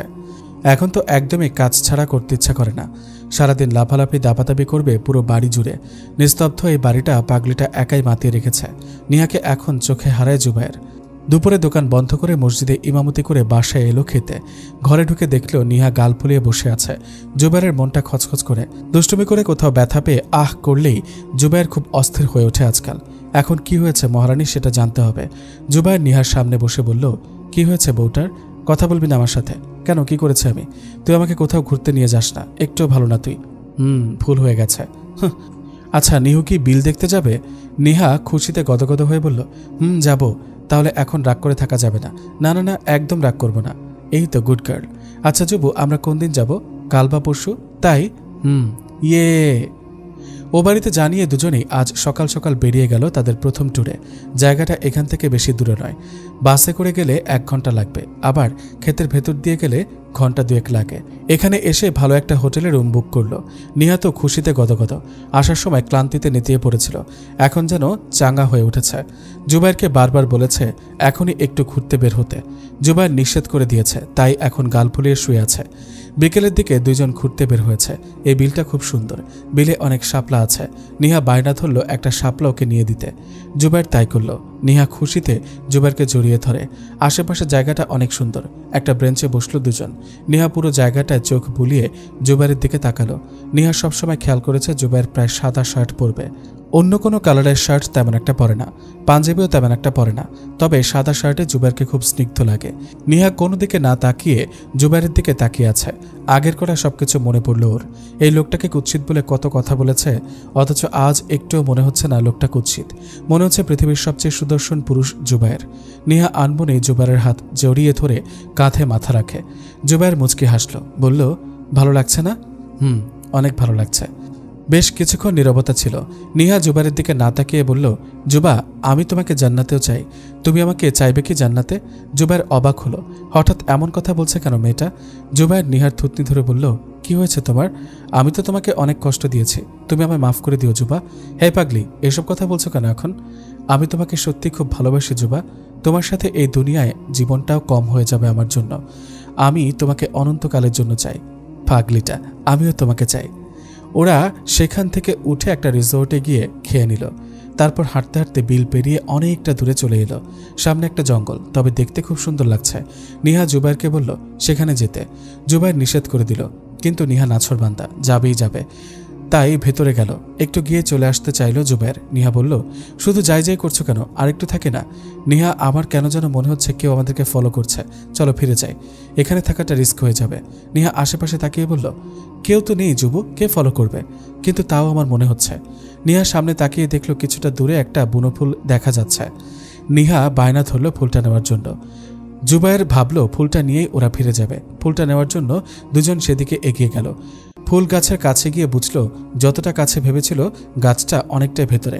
এদিকে খুব নিরিবিলি, একটু ভেতরে থেকে পানির আওয়াজ আসছে। দুজনেই কৌতূহল নিয়ে সেদিকে গেল। গিয়ে মুগ্ধ হলো, একটা বিশাল ঝর্ণা। নিচে তাকিয়ে দেখলো বিশাল বড় পানির স্রোত। ওরা সেখানে কিছুক্ষণ তাকিয়ে দেখলো। জঙ্গলের ওপারে আবার হাইওয়ে। এখানে এত সুন্দর জায়গা আছে, এটা কেউ জানে কিনা কে জানে। জুবাইর নিহার হাত ধরে টেনে নিজের কাছে এনে বলল, নিহা চলো এখান থেকে, আমার মনে হচ্ছে কেউ আমাদের ওপর গভীর নজর রাখছে। জুবা, আমারও এই মুহূর্তে ফিল হয়েছে এটা, আমাদেরকে কেউ দেখছে, মনে হচ্ছে আমাদের আশেপাশে কেউ আছে, চলো তাড়াতাড়ি। ওরা 2 কদম সামনে এগোতে দুজনকে সামনে থেকে ঘিরে ধরল রাসেলের চেলাপেলা সব। জুবাইর ভয় পেল, নিজের জন্য নয়, নিহার জন্য। নিহার কবজি টেনে ওকে নিজের কাছে নিয়ে আড়াল করে দিল। রাসেল জুবাইরের দিকে তাকিয়ে বলল, দেখ, তোর সাথে আমাকে কোনো শত্রুতা নাই, তাই ভালোই ভালোই বলছি সেরিডে আমগো কাছে দিয়ে দে, আর তুই ফোট এখান থেকে। কখনোই নয়, আমাদের পথ থেকে সরে দাঁড়ান আপনারা, যেতে দিন আমাদের। দেখ, মাথা গরম করিস না, যেটা করলাম সেটা কর। আমি আপনাদের কথা শুনবো কেন? আমার স্ত্রীকে আপনাদের কাছে বা কেন দেব? এত ক্যান ক্যান করস কেন বে? যা কইতেছে কর, নইলে তুই তোর জীবন হারাবি। কথাটা বলে রাসেল তার কোমরে গুজে রাখা ছুরি বের করল। তার সাঙ্গপাঙ্গরাও হাতে ছুরি নিল। নিহা ভয়ে জুবাইরের শার্ট খামচে ধরে। জুবাইর নিহার হাত শক্ত করে চেপে ধরে। একবার ওদের দিকে তাকালো, আর চোখে জঙ্গলের ওপাশে হাইওয়ের দিকে তাকালো।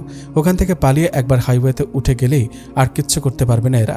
তাছাড়া ওদের সাথে এখন লাগতে যাওয়া মানে নিহার সম্মানের ওপর আঘাত হানা। ও একা একজন এতগুলোর সাথে পারবে না, তার উপর সবার হাতে ধারালো ছুরি।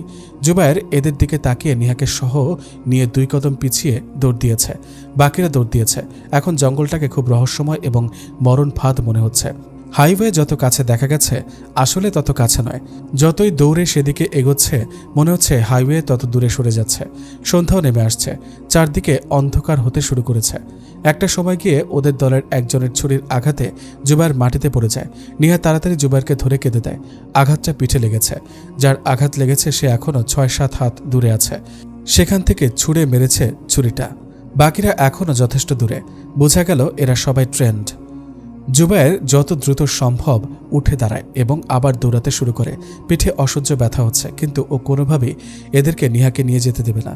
যদি আজ নিহাকে বাঁচাতে গিয়ে তার মরণ হয়, তবে সেটাই হবে। জুবাইরের গতি কমে গেছে, তারপরও চেষ্টা করেছে। এর মধ্যে মুখ দিয়ে রক্ত পড়তে শুরু করেছে। চোখে ঝাপসা দেখার কারণে বনলতায় পা আটকে ধপাস করে পড়ে গেছে নিচে। নিহা শব্দ করে কেঁদে ফেলে। জুবাইরকে জড়িয়ে ধরে। ওদের মধ্যে একজন এসে জুবাইরের বাহুতে ছুরি দিয়ে আঘাত করে, আরেকজন নিহাকে ধরতে আসে। জুবাইর তাকে আঘাত করা ছুরি দিয়েই নিহাকে ধরতে আসা ছেলেটার হাত একঘা বসিয়ে দেয়। আবার উঠে যেতে চায়, অল্প কিছু জায়গায় গিয়ে পড়ে যায়। নিহা খুব করে চায় জুবাইরকে ওঠাতে, কিন্তু পারে না। ওরা এখন কিছুটা দূরে। জুবাইর নিহার দিকে তাকিয়ে বলল, তুমি পালিয়ে যাও নিহা, এখান থেকে হাইওয়ে আর অল্প দূরে, ওখানে উঠে 4 নম্বর বাসে উঠে পড়ো। বাস তোমাকে শেখ ভিলার সামনে নামিয়ে দেবে। আমি আপনাকে ছাড়া কোথাও যাব না। নিহা, জেদ করো না পাখিটা, আমি এভাবে আর চলতে পারবো না বেশি সময়। ওরা যে কোনো সময় ধরে ফেলবে, আর তোমাকে আমার কথাটা শোনো, তুমি যাও পাখিটা। নিহার হিচকে উঠে গেছে। জুবাইরের মাথাটা কোলে নিয়ে বসে ওর হাত শক্ত করে ধরে বলল, আমি কিছুতেই আপনাকে এভাবে ফেলে রেখে যেতে পারবো না জুবা। আজকে যদি ওরা আমাদের ধরে ফেলে আর আমি মরে যাই এবং তোমার সম্মানে আঘাত হানে তারা, তাহলে মনে রেখো কিয়ামতের দিন আমি তোমাকে ক্ষমা করব না, এই দুনিয়াও ক্ষমা করব না তোমাকে, বিচারের দিনও না। জুবা। নিহা ডুকরে কেঁদে ওঠে। জুবাইর নিহাকে ধাক্কা দিয়ে নিজের থেকে সরিয়ে দিয়ে বলল, যাও, আল্লাহ যদি চাহেন তো আমাদের আবার জান্নাতে দেখা হবে। নিহা 1 সেকেন্ড সেখানেই জমে বসে রইল। জুবাইর খুব কষ্টে ধমক দিয়ে বলল, যাও। নিহা জুবাইরকে শক্ত করে জড়িয়ে ধরে বলল, ভালোবাসি জুবা। তারপর ছুট লাগিয়েছে। জুবাইর ভেজা নয়নে নিহার যাওয়ার দিকে তাকিয়ে রইল। পেছনে তাকিয়ে দেখল ওদের অনেকেই এদিকে চলে এসেছে। জুবাইর টলমলো পায়ে উঠে দাঁড়ালো। পাশ থেকে মোটা একটা গাছের ডাল নিয়ে সমানে পিটিয়ে যাচ্ছে। এর মধ্য থেকে পেছন থেকে একজন ছুরি মেরে দিতে জুবাইর মাটিতে লুটিয়ে পড়ে। চোখ দুটো ঝাপসা হয়ে আসে। 2 দিন হতে চলল। এখন পর্যন্ত জুবাইরের কোনো হদিস পাওয়া যায়নি, এমনকি ওর লাশটাও পাওয়া যায়নি। পুরো গ্রামে হই হই রই রই পড়ে গেছে। পুরো গ্রামবাসী যেন খেপেছে। জুবাইর ইমাম হওয়ায় ব্যাপারটা যেন 2 দিনেই বাতাসের বেগে চারদিকে ছড়িয়ে পড়েছে। জুবাইরের ভার্সিটি থেকেও স্টেপ নিয়েছে। গ্রামের যারা সম্মানিত লোক তারা রাসেলের বাবার কাছে গিয়ে বিচার দিয়েছে। তিনি বললেন, আপনারা যা ইচ্ছা করুন, তাতে আমার কিছুই আসে যায় না। আমি নিজেই অতিষ্ঠ ওর জ্বালায়, তাই ওকে ক্রসফায়ার ব্রাশফায়ার যা মন চায় করুন। পুলিশ রাসেলের চেলাপেলাদের মারধর করে তথ্য পেল তারা জুবাইরকে মেরে ফেলেছে। লাশ কোথায় জানতে চাইলে বলল তারা লাশ জঙ্গলেই ফেলে রেখে এসেছিল। এখন লাশ কোথায় তারা জানে না। রিয়াজুল শেখ আনমনে সোফায় বসে আছেন, চোখ দুটো ফুলে গেছে। কিছুতেই জুবাইরের হাসি মুখটা ভুলতে পারছেন না। নিহা তার বাবার কাছে এসে মেঝেতে বসে কোলে মাথা রাখল। রিয়াজ হুঁশে এলেন। মেয়ের মাথায় হাত বুলিয়ে দিতেই নিহা বলল, বাবাই, আমার জুবাকে এনে দাও। আমি ওকে ছাড়া থাকতে পারবো না বাবাই, প্লিজ আমার জুবাকে এনে দাও। রিয়াজ চোখ বন্ধ করতে চোখের কোণ বেয়ে পানি গড়িয়ে পড়ল। মেয়েটার দিকে তাকানো যাচ্ছে না। মুখের অবস্থা খুবই খারাপ। সারাদিন জায়নামাজে বসে দোয়া করে। এরই মধ্যে ফরিদা তার ছেলে মেয়ে দুটোকে নিয়ে উপস্থিত হয়েছে। ফারহাদকে দেখে নিহা তৎক্ষণাৎ নিজেকে পর্দার আড়ালে নিয়ে গেছে। আগে এসব ব্যাপারে উদাসীন ছিল, এজন্য জুবাইর কত অভিমান করেছে, রাগ দেখিয়েছে। অথচ আজ নিজে থেকেই অনুভব করল নিজেকে পর্দার আড়ালে নেওয়ার তাগাদা। বাবার পাশে বসে কাঁধে মাথা রাখল। রিয়াজ মেয়েকে এক পাশে থেকে জড়িয়ে ধরেছে। ফরিদা আইগুই করে এবার বলল, ভাই বলছিলাম কি, 2 দিন তো হয়ে গেল জুবাইরের কোনো খোঁজ পেলেন না। আরও কিছুদিন অপেক্ষা করে দেখি, না পেলে তারপর কি করবেন? ফরিদা, আমরা এখনো আশা হারাইনি। আল্লাহর উপর যথেষ্ট আস্থা আছে, তিনি ঠিকই পথ দেখাবেন। মেয়ে তো এখনো অল্প বয়স, এই বয়সে বিধবা হলো। আহারে! নিহা এবার রেগে গেল। সাবিয়া নিহার পাশেই ছিল। নিহা জোর দিয়ে বলে উঠল, পুপি, আমার জুবা মরেনি, ওকে পাওয়া যাচ্ছে না। জুবা ঠিক ফিরে আসবে, আমি বিধবা নই। অল্প বয়সে মনে আঘাত পাইছিস তো, তাই এসব বলতেছিস। তুই দেখ, 2 দিন পার হয়ে আরও 1 দিন চলে যাচ্ছে, অথচ এখনো জুবাইর ফিরে এলো না। ও নিজে কিভাবে ফিরে আসবে? আমার সামনেই তো ওরা ওকে ছুরি মেরেছিল 2 বার। তাহলে তো মরে গেছে মনে হয়। 2 বার ছুরি মারলে কেউ বাঁচে? ফুপি, আর একটা কথা বলবা না তুমি, তাহলে আমি ভুলে যাব তুমি। রিয়াজ নিহাকে ধরে ফেললেন। সাবিয়া মেয়েকে এভাবে নেতিয়ে পড়তে দেখে কেঁদে ফেললেন। ফরিদাও কিছুটা ভরকে গেল। নিহাকে ওর রুমে নিয়ে যাওয়া হলো। কিছুতে জ্ঞান ফিরছে না দেখে পরে ডাক্তার ডাকল। তুমি সবসময় সর্বাবস্থায় আমার রৌদ্রময়ী হয়ে থাকবে। নিহা আনমনেই হাসে। জুবাইর যখন মোলায়েম কণ্ঠে রৌদ্রময়ী বলে ডাকত, তখন খুব সুন্দর লাগতো শুনতে। হাতটা নিজের অজান্তেই পেটে চলে গেছে। এখানে ওর জুবার অস্তিত্ব বেড়ে উঠছে। নিহা ভাবতে পারছে না ও নিজেই মা হতে চলেছে। জুবা শুনলে খুব খুশি হবে। না জানি খুশিতে কি করবে। কত স্বপ্ন ছিল ওর বাচ্চা নিয়ে, বাবুদের নিয়ে এটা করবে ওটা করবে, সারা উঠান জুড়ে ছুটোছুটি করবে। আরও কত শত গল্প আর বায়না ছিল জুবাইরের। উফ, জুবা তাড়াতাড়ি ফিরে আসো। নিহা আনমনেই এসব ভাবছিল।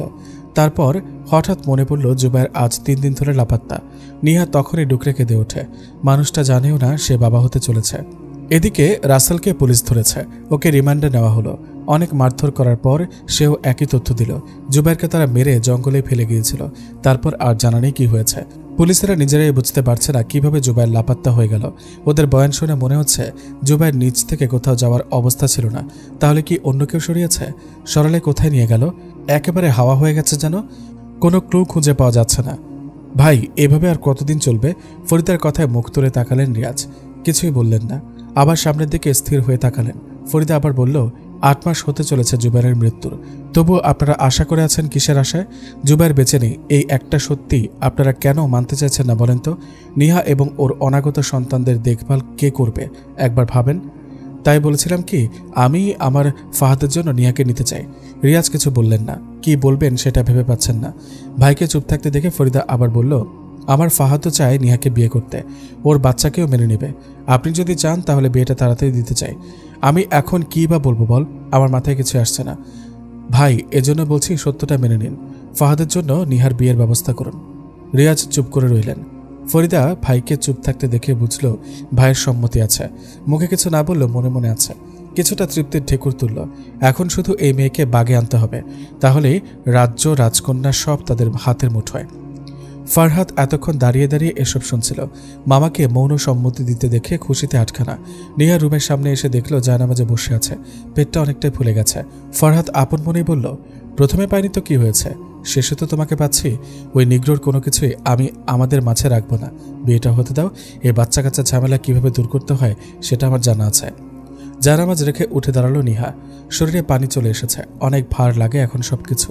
নিহার কানে এখন একটাই কথা বাজে, এজন্য খুব অনুতপ্ত হয়। যদি এরকমটা না করে মানুষটাকে ভালোবেসে যেত, একদিন দেখবে সত্যি হারিয়ে যাব। আবারও মনে পড়ে গেল কথাটা, চোখ বন্ধ করে নেয়। আজকাল এই কথাটা ওকে তাড়া করে বেড়ায়। শহরে স্বপনে উঠতে বসতে শুধু এই কথাটাই মনে পড়ে, আর নিজেকে ধিক্কার জানায়। যদি আরেকটু ভালোবাসতে পারতাম, যদি আরেকটু আগলে রাখতে পারতাম। জুবাইরের কেয়ারগুলো খুব মিস করে। ও বুঝে গেছে এই জীবনে ও জুবাইরের মতো আর কাউকে পাবে না। সাবা রুমে আসতেই নিহা স্বাভাবিক হয়ে বসল। এখন ওর প্রেগন্যান্সির 9 মাস চলছে। 2 সপ্তাহ পরেই ওর ডেলিভারির ডেট দিয়েছে ডাক্তার। সাবা নিহার দিকে তাকিয়ে খুশি হয়ে বলল, ফাইনালি তুমি আমার ভাবি হচ্ছ? মানে? নিহা হতভম্ব। মানে আর কি, ফরহাদ ভাইয়ের বউ হচ্ছে তুমি, মামাও রাজি। বাবা রাজি মানে? কি সব ফালতু কথা বলছো? এভাবে আর কতদিন থাকবে তুমি? তাই মা আজকে তোমার আর ভাইয়ার বিয়ের কথা বলেছে, মামাও রাজি হয়ে গেছে। গর্ভবতীর সময়কালে বিয়ে হয় না। আরে ওসব শুধু কিতাবেই আছে, বাস্তবে সব এখন চলে না, অন্তত এ যুগে তো চলেই না। রাগে নিহার শরীর কেঁপে উঠল। ওকে বিয়ে করতে চাচ্ছে ফরহাদ। এসবে যতটা না রেগেছে তার চেয়ে বেশি রেগেছে আল্লাহর বিধানকে তুচ্ছ করায়। রাগের বশে শরীরের সর্বশক্তি দিয়ে থাপ্পড় মারল সাবাকে। সাবা বিছানার কোণে বসা ছিল, নিহার চরে বিছানা থেকে পড়ে গেছে। নিহা পেট ধরে উঠে দাঁড়ায়, বেরিয়ে বাবার কাছে যায়। ফারহাদ ফরিদা দুজনেই ছিল। নিহা ওর বাবাকে জিজ্ঞেস করল, বাবা তুমি আমার বিয়ে ঠিক করেছো এই লম্পটের সাথে? রিয়াজ কিছু বলার আগে ফরিদা বলল, হ্যাঁ ঠিক হয়েছে। আর কী সব বলছিস নিহা? ও লম্পট হতে যাবে কেন? কাল বা পরশুই ও তোর স্বামী হবে। আপনি হয়তো জানেন না গর্ভবতীর সময়কালে বিয়ে হয় না, বাকি রইল আপনার ছেলেকে বিয়ে করা। তা আমি কোনোদিনই করছি না।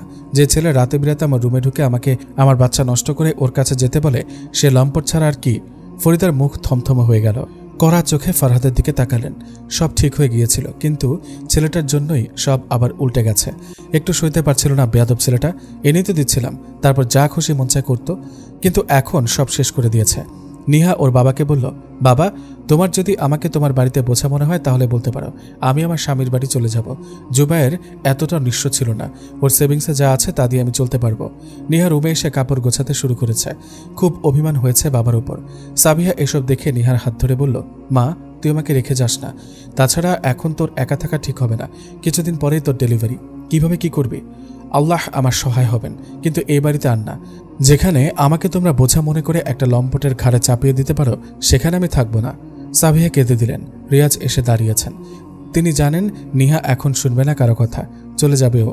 জুবাইরের মিসিংয়ের পর থেকেই নিহা অনেক বদলে গেছে, একেবারে যেন বাস্তবমুখী হয়ে উঠেছে। রিয়াজ মেয়ের হাত ধরে বললেন, আমাকে ক্ষমা কর মা, আমি সত্যি অনুতপ্ত। যুবটাকে হারিয়ে শোকে সব ভুলতে বসেছি। কোনো কিছু চিন্তা না করি, প্লিজ তুই চলে যাস না। যুবটার ক্ষত এখনো মন থেকে যায়নি, তুই চলে গেলে আমি একেবারে নিঃস্ব হয়ে যাব। সাবিহা তেতে উঠে বললেন, তাহলে কে বলেছিল আপনাকে ওই বেয়াদবটার সাথে মেয়ের বিয়ে ঠিক করতে? আপনি জানেন না ফরিদা কেমন? সেখানে মেয়ে বিয়ে দেওয়ার কথা ভাবলেন কি করে? নিহার দিকে তাকিয়ে বলল, চল নিহা, আমিও তোর সাথে যুবুর বাড়ি চলে যাব, থাকুক এরা ভাই বোন দুজন মিলে। বাবাকে মায়ের দিকে করুণ চোখে তাকাতে দেখে নিহা হেসে ফেলল। বিয়ের এতগুলো বছর পরেও দুজনের মধ্যে এত খুনসুটি ভালোবাসা দেখে নিহা প্রায়ই অবাক হয়। এখনও অবাক না হয়ে পারল না। নিহা জানে তার বাবা মাকে ছাড়া চলতেই পারে না। নিহা আপন মনেই জুবাইরের কথা ভাবল। ওদের সম্পর্কটাও এমন ছিল, জুবাইরও নিহাকে ছাড়া থাকতে পারত না। যখনই বলতো বাবার বাড়ি যাব, অমনি মুখটা গোমরা করে ফেলত। তারপর যখন হেসে বলতো কিছুক্ষণ থেকে চলে আসব, তখন একটু স্বাভাবিক হতো। জুবাইর একদম বাবার মতো, তাই তো বাবা সবসময় বলতো, আমার নজরে জুবাইরের চেয়ে দায়িত্বশীল আর কেউ চোখে পড়েনি।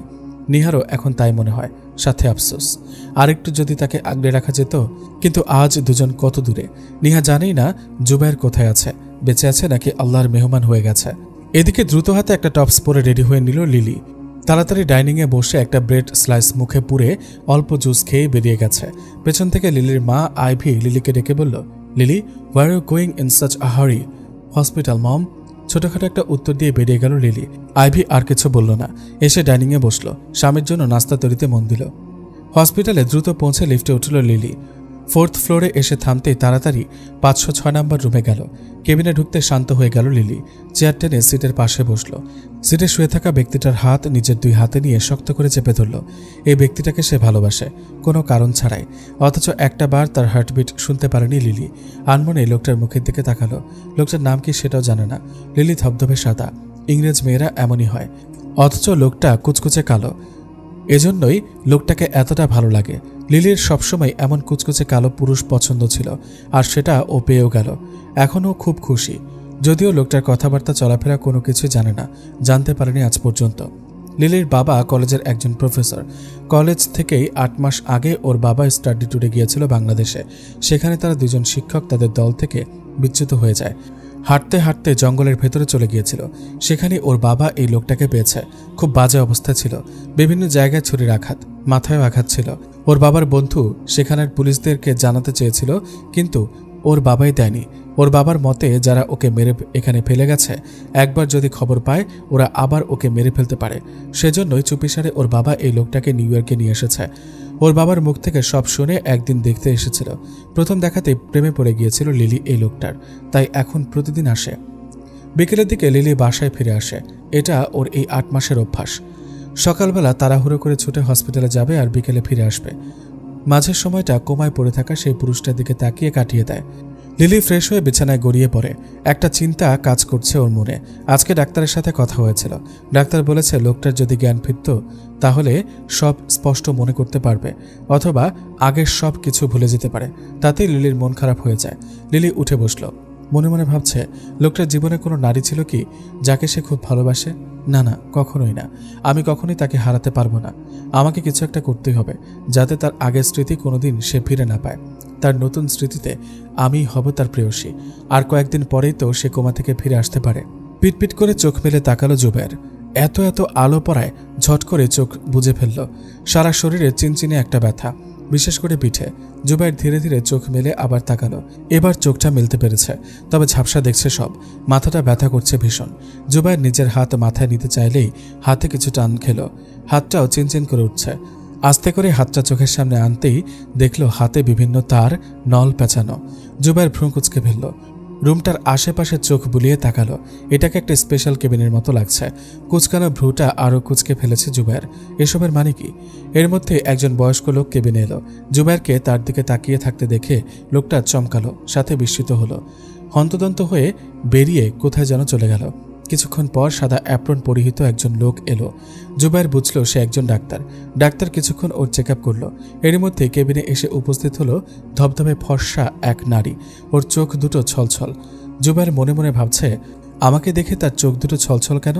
সে কি আমার কাছের কেউ? ভাবনার মাঝে ডাক্তারের আওয়াজ কানে এলো। ইংরেজিতে কথা বলতে দেখে জুবায়ের আরও চমকালো। ও তো বাংলাদেশি। বাংলায় কথা বলে, তাহলে এরা ইংলিশে কথা বলছে কেন? জুবায়ের কিছুই বুঝতে পারছে না। এর মধ্যে ডাক্তার ওর কাঁধে হাত রেখে জিজ্ঞেস করলো, do you remember anything? What's your name? Zubair ঘোরের মধ্যে উত্তর দিল, আমি এখানে কেন, কিভাবে এলাম? সবাই ওর দিকে ড্যাব ড্যাব করে তাকিয়ে আছে। ফর্সা মেয়েটা ইতিমধ্যে কেঁদে দিয়েছে। জুবায়ের ওর কান্না দেখে মনে হলো এই কান্না আগেও দেখেছে। একটা চেহারা ওর সামনে ভাসছে, কিন্তু স্পষ্ট নয়। জুবায়ের চোখ খিচে বন্ধ করে নেয়। একটু পর চোখ খুলে আবার তাকালো। মেয়েটা ওর দিকে ছলছল চোখে তাকিয়ে আছে। জুবায়ের আনমনে জিজ্ঞেস করলো, why is she crying? Crying for you? For me? Why? Is she my relative? লিলির বাবা এগিয়ে আসতে লিলিও এগিয়ে এলো। জুবায়েরের দিকে ছলছল চোখে তাকিয়ে বলল, I am your fiance, don't you remember anything? No, I don't remember anything. What's your name? Lily বলল, if you are my fiance, why don't you know my name? Zubair প্রশ্ন করল। লিলি থতমত খেয়ে গেল। কি বলবে ভেবে পেল না। তখন ডক্টর এগিয়ে এসে বলল, we fear you may have lost your memory in an accident. What happened to me? You had an accident. Then you were in an 8-month coma. Today your sense are back. সব শুনে জুবায়ের যেন আকাশ থেকে বলল। তবে ওর হাতে পায়ে bandage দেখে ও এটা মেনে নিল। তাছাড়া ও আগের কিছুই মনে করতে পারছিল না। লিলি আবার জিজ্ঞেস করল, now tell me what's your name? Zubair. Zub? Lily হেসে ফেলল। জুবায়ের অপলক তাকিয়ে রইল সেদিকে। ওর মনে হচ্ছে এই হাসিটাই ও আগে দেখেছিল। এই নাম, এভাবে কেউ ওকে সংক্ষেপে ডাকত। ওর মস্তিষ্কে বারবার একটা নাম, একটা ফেস ভেসে উঠছে, কিন্তু স্পষ্ট হয়ে আসছে না। বুকের ভেতর কেমন যেন একটা চিনচিনে ব্যথা। জুবায়ের বুঝতে পারছে না কিছুই। লিলি তো ওর বাগদত্তা, তাহলে এমন মনে হচ্ছে কেন? কোনো কিছুকে বাদ পড়েছে? জুবায়েরের মনটা ধুক করে ওঠে। হ্যাঁ, কেন যেন মনে হচ্ছে কিছু একটা বাদ পড়েছে, কিছু একটা ও ভুলে যাচ্ছে। কিন্তু এটা ভুলে যাওয়া ওর উচিত নয়। মস্তিষ্কে খুব চাপ পড়তে জুবায়ের 2 হাতে মাথা চেপে ধরে। ডাক্তার নার্সকে তাড়াতাড়ি ইঞ্জেকশন আনতে বলল। নার্স সেটা দিতেই ডাক্তার সেটা জুবায়েরের মধ্যে পুশ করে দিল। কয়েক মিনিটের ব্যবধানে একেবারে শান্ত হয়ে গেছে জুবায়ের। লিলি ভয়ের তো চোখে তাকিয়ে রইল জুবায়েরের দিকে। ওর মনটা বারবার একটা নাম আওড়াচ্ছে, সেটা হলো জুব। এদিকে আকাশে একটা চিকন চাঁদ উঠেছে। লিলি খুব সাবধানে জুবাইরকে একটা লেকের পারে নিয়ে এলো। ডাক্তার নিষেধ করেছিল, কিন্তু তারপরেও নিয়ে এলো। দুজনেই পা ডুবিয়ে বসেছে। হালকা ঝিরিঝিরি বাতাস বইছে। চারদিকে বিভিন্ন ধরনের বিদেশি ফুলের গাছ। লিলির ব্রাউন কালারের চুলগুলো ছেড়ে বসেছে। জুবাইর চুপচাপ আকাশের দিকে তাকিয়ে আছে। ঝিরিঝিরি বাতাসে গাছ থেকে ফুলগুলো ওদের উপর পড়ল। লিলি একটা ফুল কানে গুজে জুবাইরের দিকে ফিরে বলল, how do I look Zub? Zubair মুচকি হেসে তাকালো, তারপরে থমকে গেল। ওর মনে হচ্ছে এরকম মুহূর্ত ও এর আগেও পার করেছে, কিন্তু মনে পড়ছে না। এভাবেই কেউ ওকে জিজ্ঞেস করেছিল, ওর কাঁধে মাথা রেখেছিল, একসাথে চাঁদ দেখেছিল। জুবাইর আনমনা হয়ে গেল। আবার সেই একই অনুভূতি হচ্ছে। একটা নাম, একটা চেহারা ভাষা ভাষা ওর মস্তিষ্কে আসছে, কিন্তু স্পষ্ট নয়। জুবাইর লিলিকে জিজ্ঞেস করল, have we been here before? No, not at all. Why? How long we know each other? Lily তোতলালো। কোনো রকমে বলল, 2 years। ও। জুবাইর ভাবল হয়তো এই মুহূর্তগুলো ও আগে লিলির সাথে পার করেছিল। অ্যাক্সিডেন্টের কারণে এমন লাগছে, কিন্তু মনে শান্তি পাচ্ছে না। এছাড়া লিলি স্পর্শ করলে ওর খুব অস্বস্তি হয়, কেমন যেন এক ধরনের ছটফটানি শুরু হয়। ওর মন বারবার বলে এসব ঠিক হচ্ছে না, এটা সেই নারী নয় যাকে ওর অবচেতন মন খুঁজে চলেছে। জুবাইর আবার আকাশের দিকে তাকালো, আশেপাশে তাকালো, লিলির দিকে তাকিয়ে থেমে গেল। তাড়াতাড়ি নজর সরিয়ে নিয়েছে। একটা চাপা অস্বস্তি ওর শিরা উপশিরা জুড়ে ছুটাছুটি করছে। কিছু একটা ঠিক নেই, মনটা বারবার ছটফট করছে। হৃদয়ের গভীর থেকে একটা অস্তিত্ব ও অনুভব করতে চাইছে, কিন্তু সেই অস্তিত্ব ওর আশেপাশে নেই। শূন্যতা বিরাজ করছে জুবাইরের মন প্রাণ জুড়ে। ওই যে একটা নাম, একটা চেহারা ওকে তাড়া করে বেড়াচ্ছে। জুবাইর খুব করে চাইছে মনে করতে। মস্তিষ্কে চাপ পড়তেই 2 হাতে মাথা চেপে ধরে। ওর অবস্থা বেগতিক দেখে লিলি তাড়াতাড়ি ওকে হসপিটালে নিয়ে আসে। ওকে সিটে নেওয়া হলো। জুবাইরের তরপানি আরও বেড়ে গেছে। ও খুব ছটফট করতে থাকে। একটা চেহারা ওকে তাড়া করে বেড়াচ্ছে, একটা হাসির শব্দ, একটা কান্নার শব্দ। মনে হচ্ছে এগুলো ও আগেই শুনেছে। মনে হচ্ছে কেউ ওকে ডাকছে।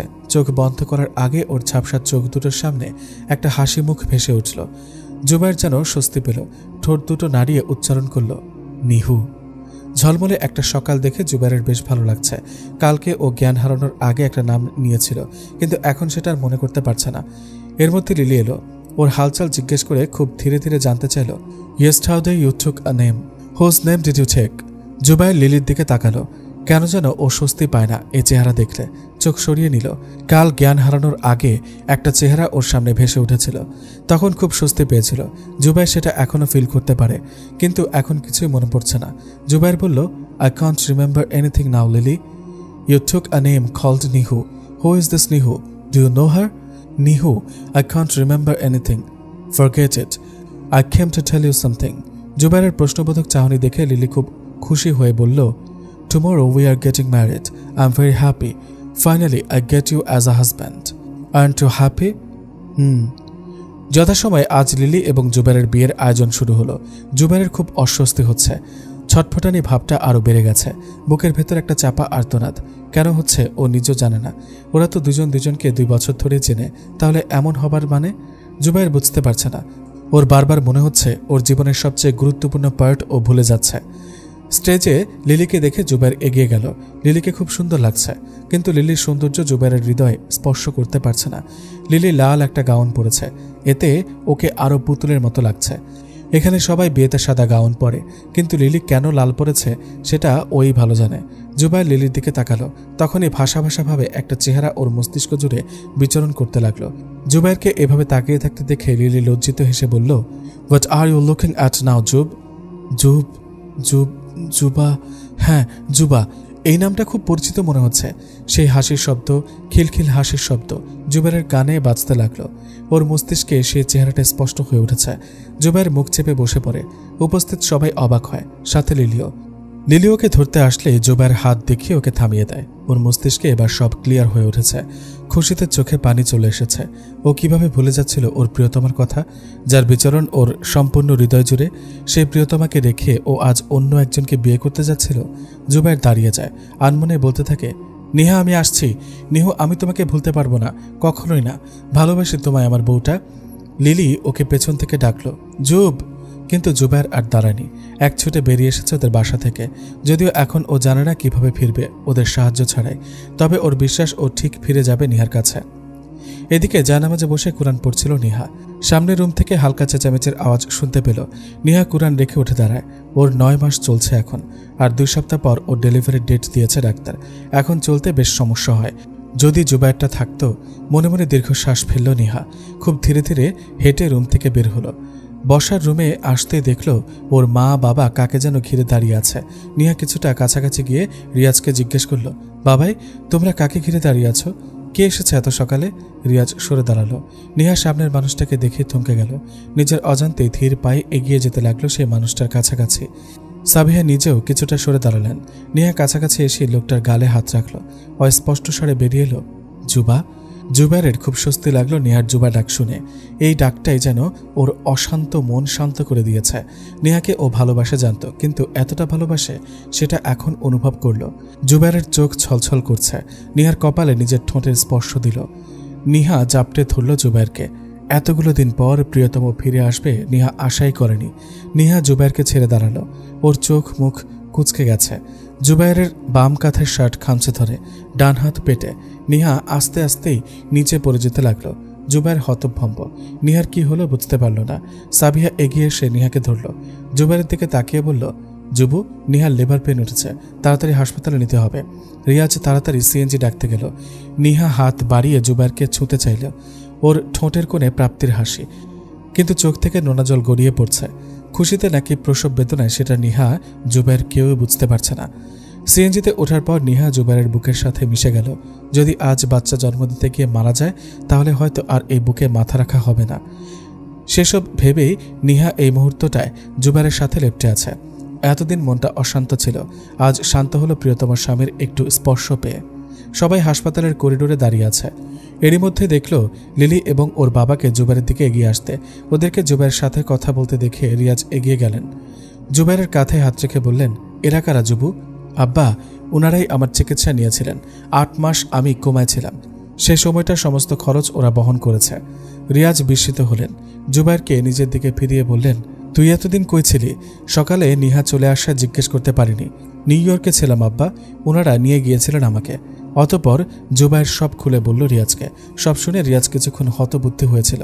এর পরপরই জুবাইরকে জড়িয়ে ধরে কেঁদে দিলেন। জুবু জানে সে রিয়াজের হৃদয়ের কতটা কাছের, তাই এত মমতাবোধ ওর প্রতি ওর শ্রদ্ধেয় চাচার। জুবাইর নিজেও আবেগে আপ্লুত হয়ে গেল।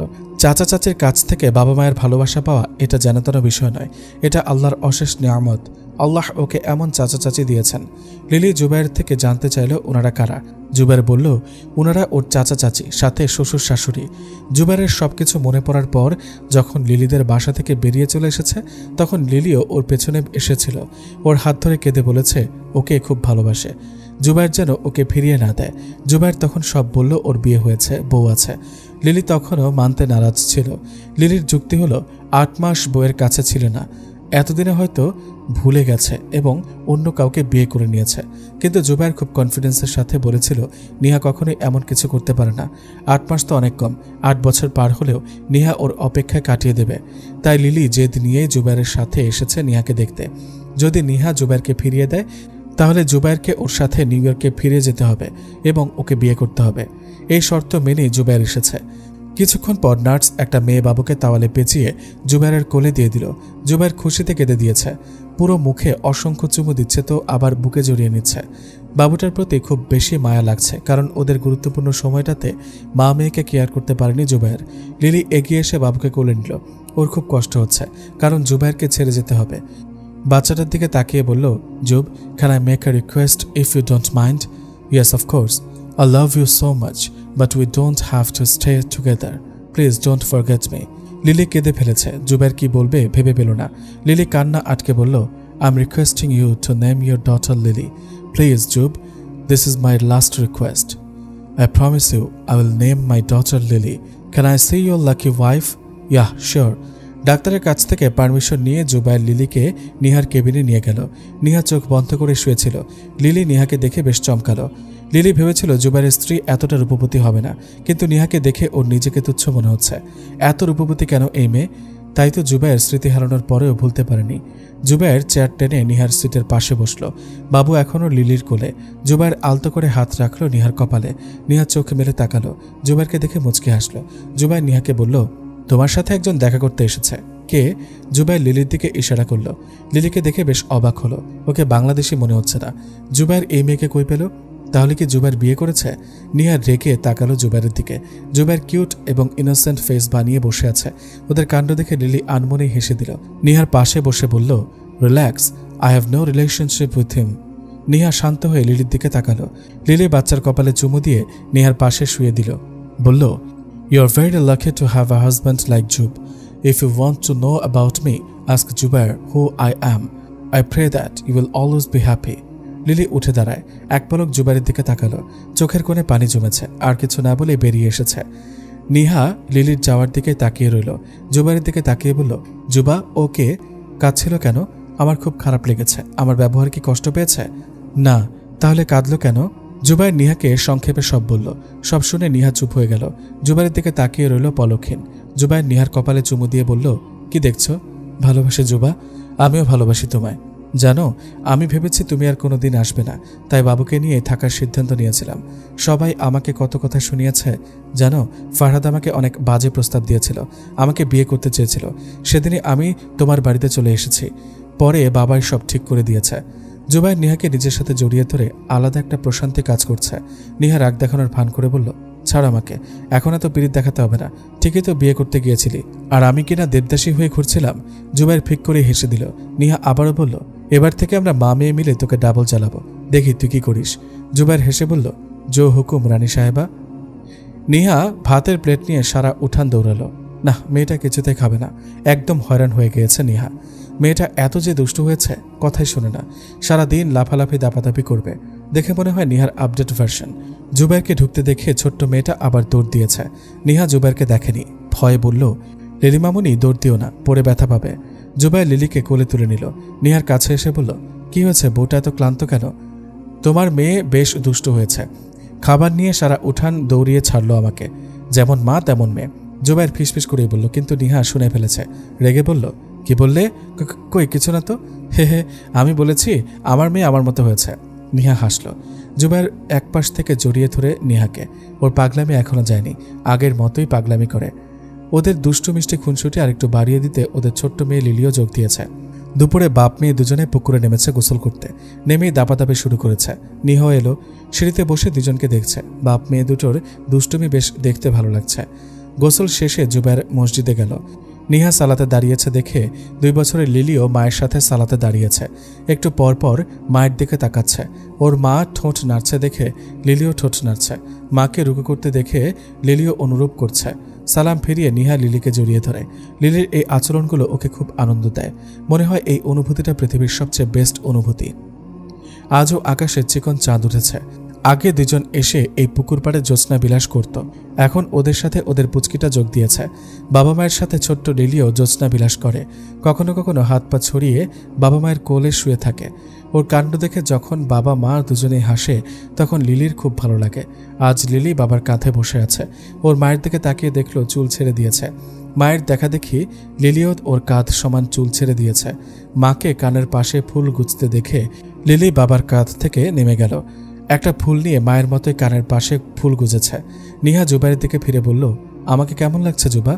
আমার রুদ্রময়ী। লিলিও বাবার পাশে বসে বলল, বাবাই আমাদের তেমন লাগতে। নিহা জুবাইর দুজনেই হেসে দিল। মেয়েকে দুজনের মাঝে বসিয়ে বলল, পাকা বুড়ি লাগছে। লিলি গাল ফুলিয়ে ফেলেছে। গাল ফুলিয়ে বলল, মাম্মামকে রুদ্রময়ী লাগছে, আমাকে পাতা বুলি কেন লাগতে? নিহা জুবাইর দুজনের দিকে তাকিয়ে হেসে ওঠে।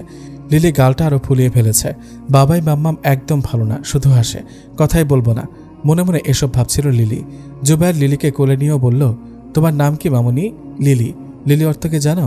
তি বাবাই, পদ্মফুল। তোমাকে দেখতে স্নিগ্ধ পদ্মফুলের মতো লাগছে। লিলি খুশি হয়ে যায়। বাবার মুখে প্রশংসা শুনতে লিলির খুব ভালো লাগে। 2 হাতে বাবাকে জড়িয়ে ধরে। নিহা মুচকি হাসে। জুবাইরের কাঁধে মাথা রেখে আকাশের দিকে তাকায়। মনে মনে রবের দরবারে হাজার শুকরিয়া জানালো ওকে এত সুখী করার জন্য।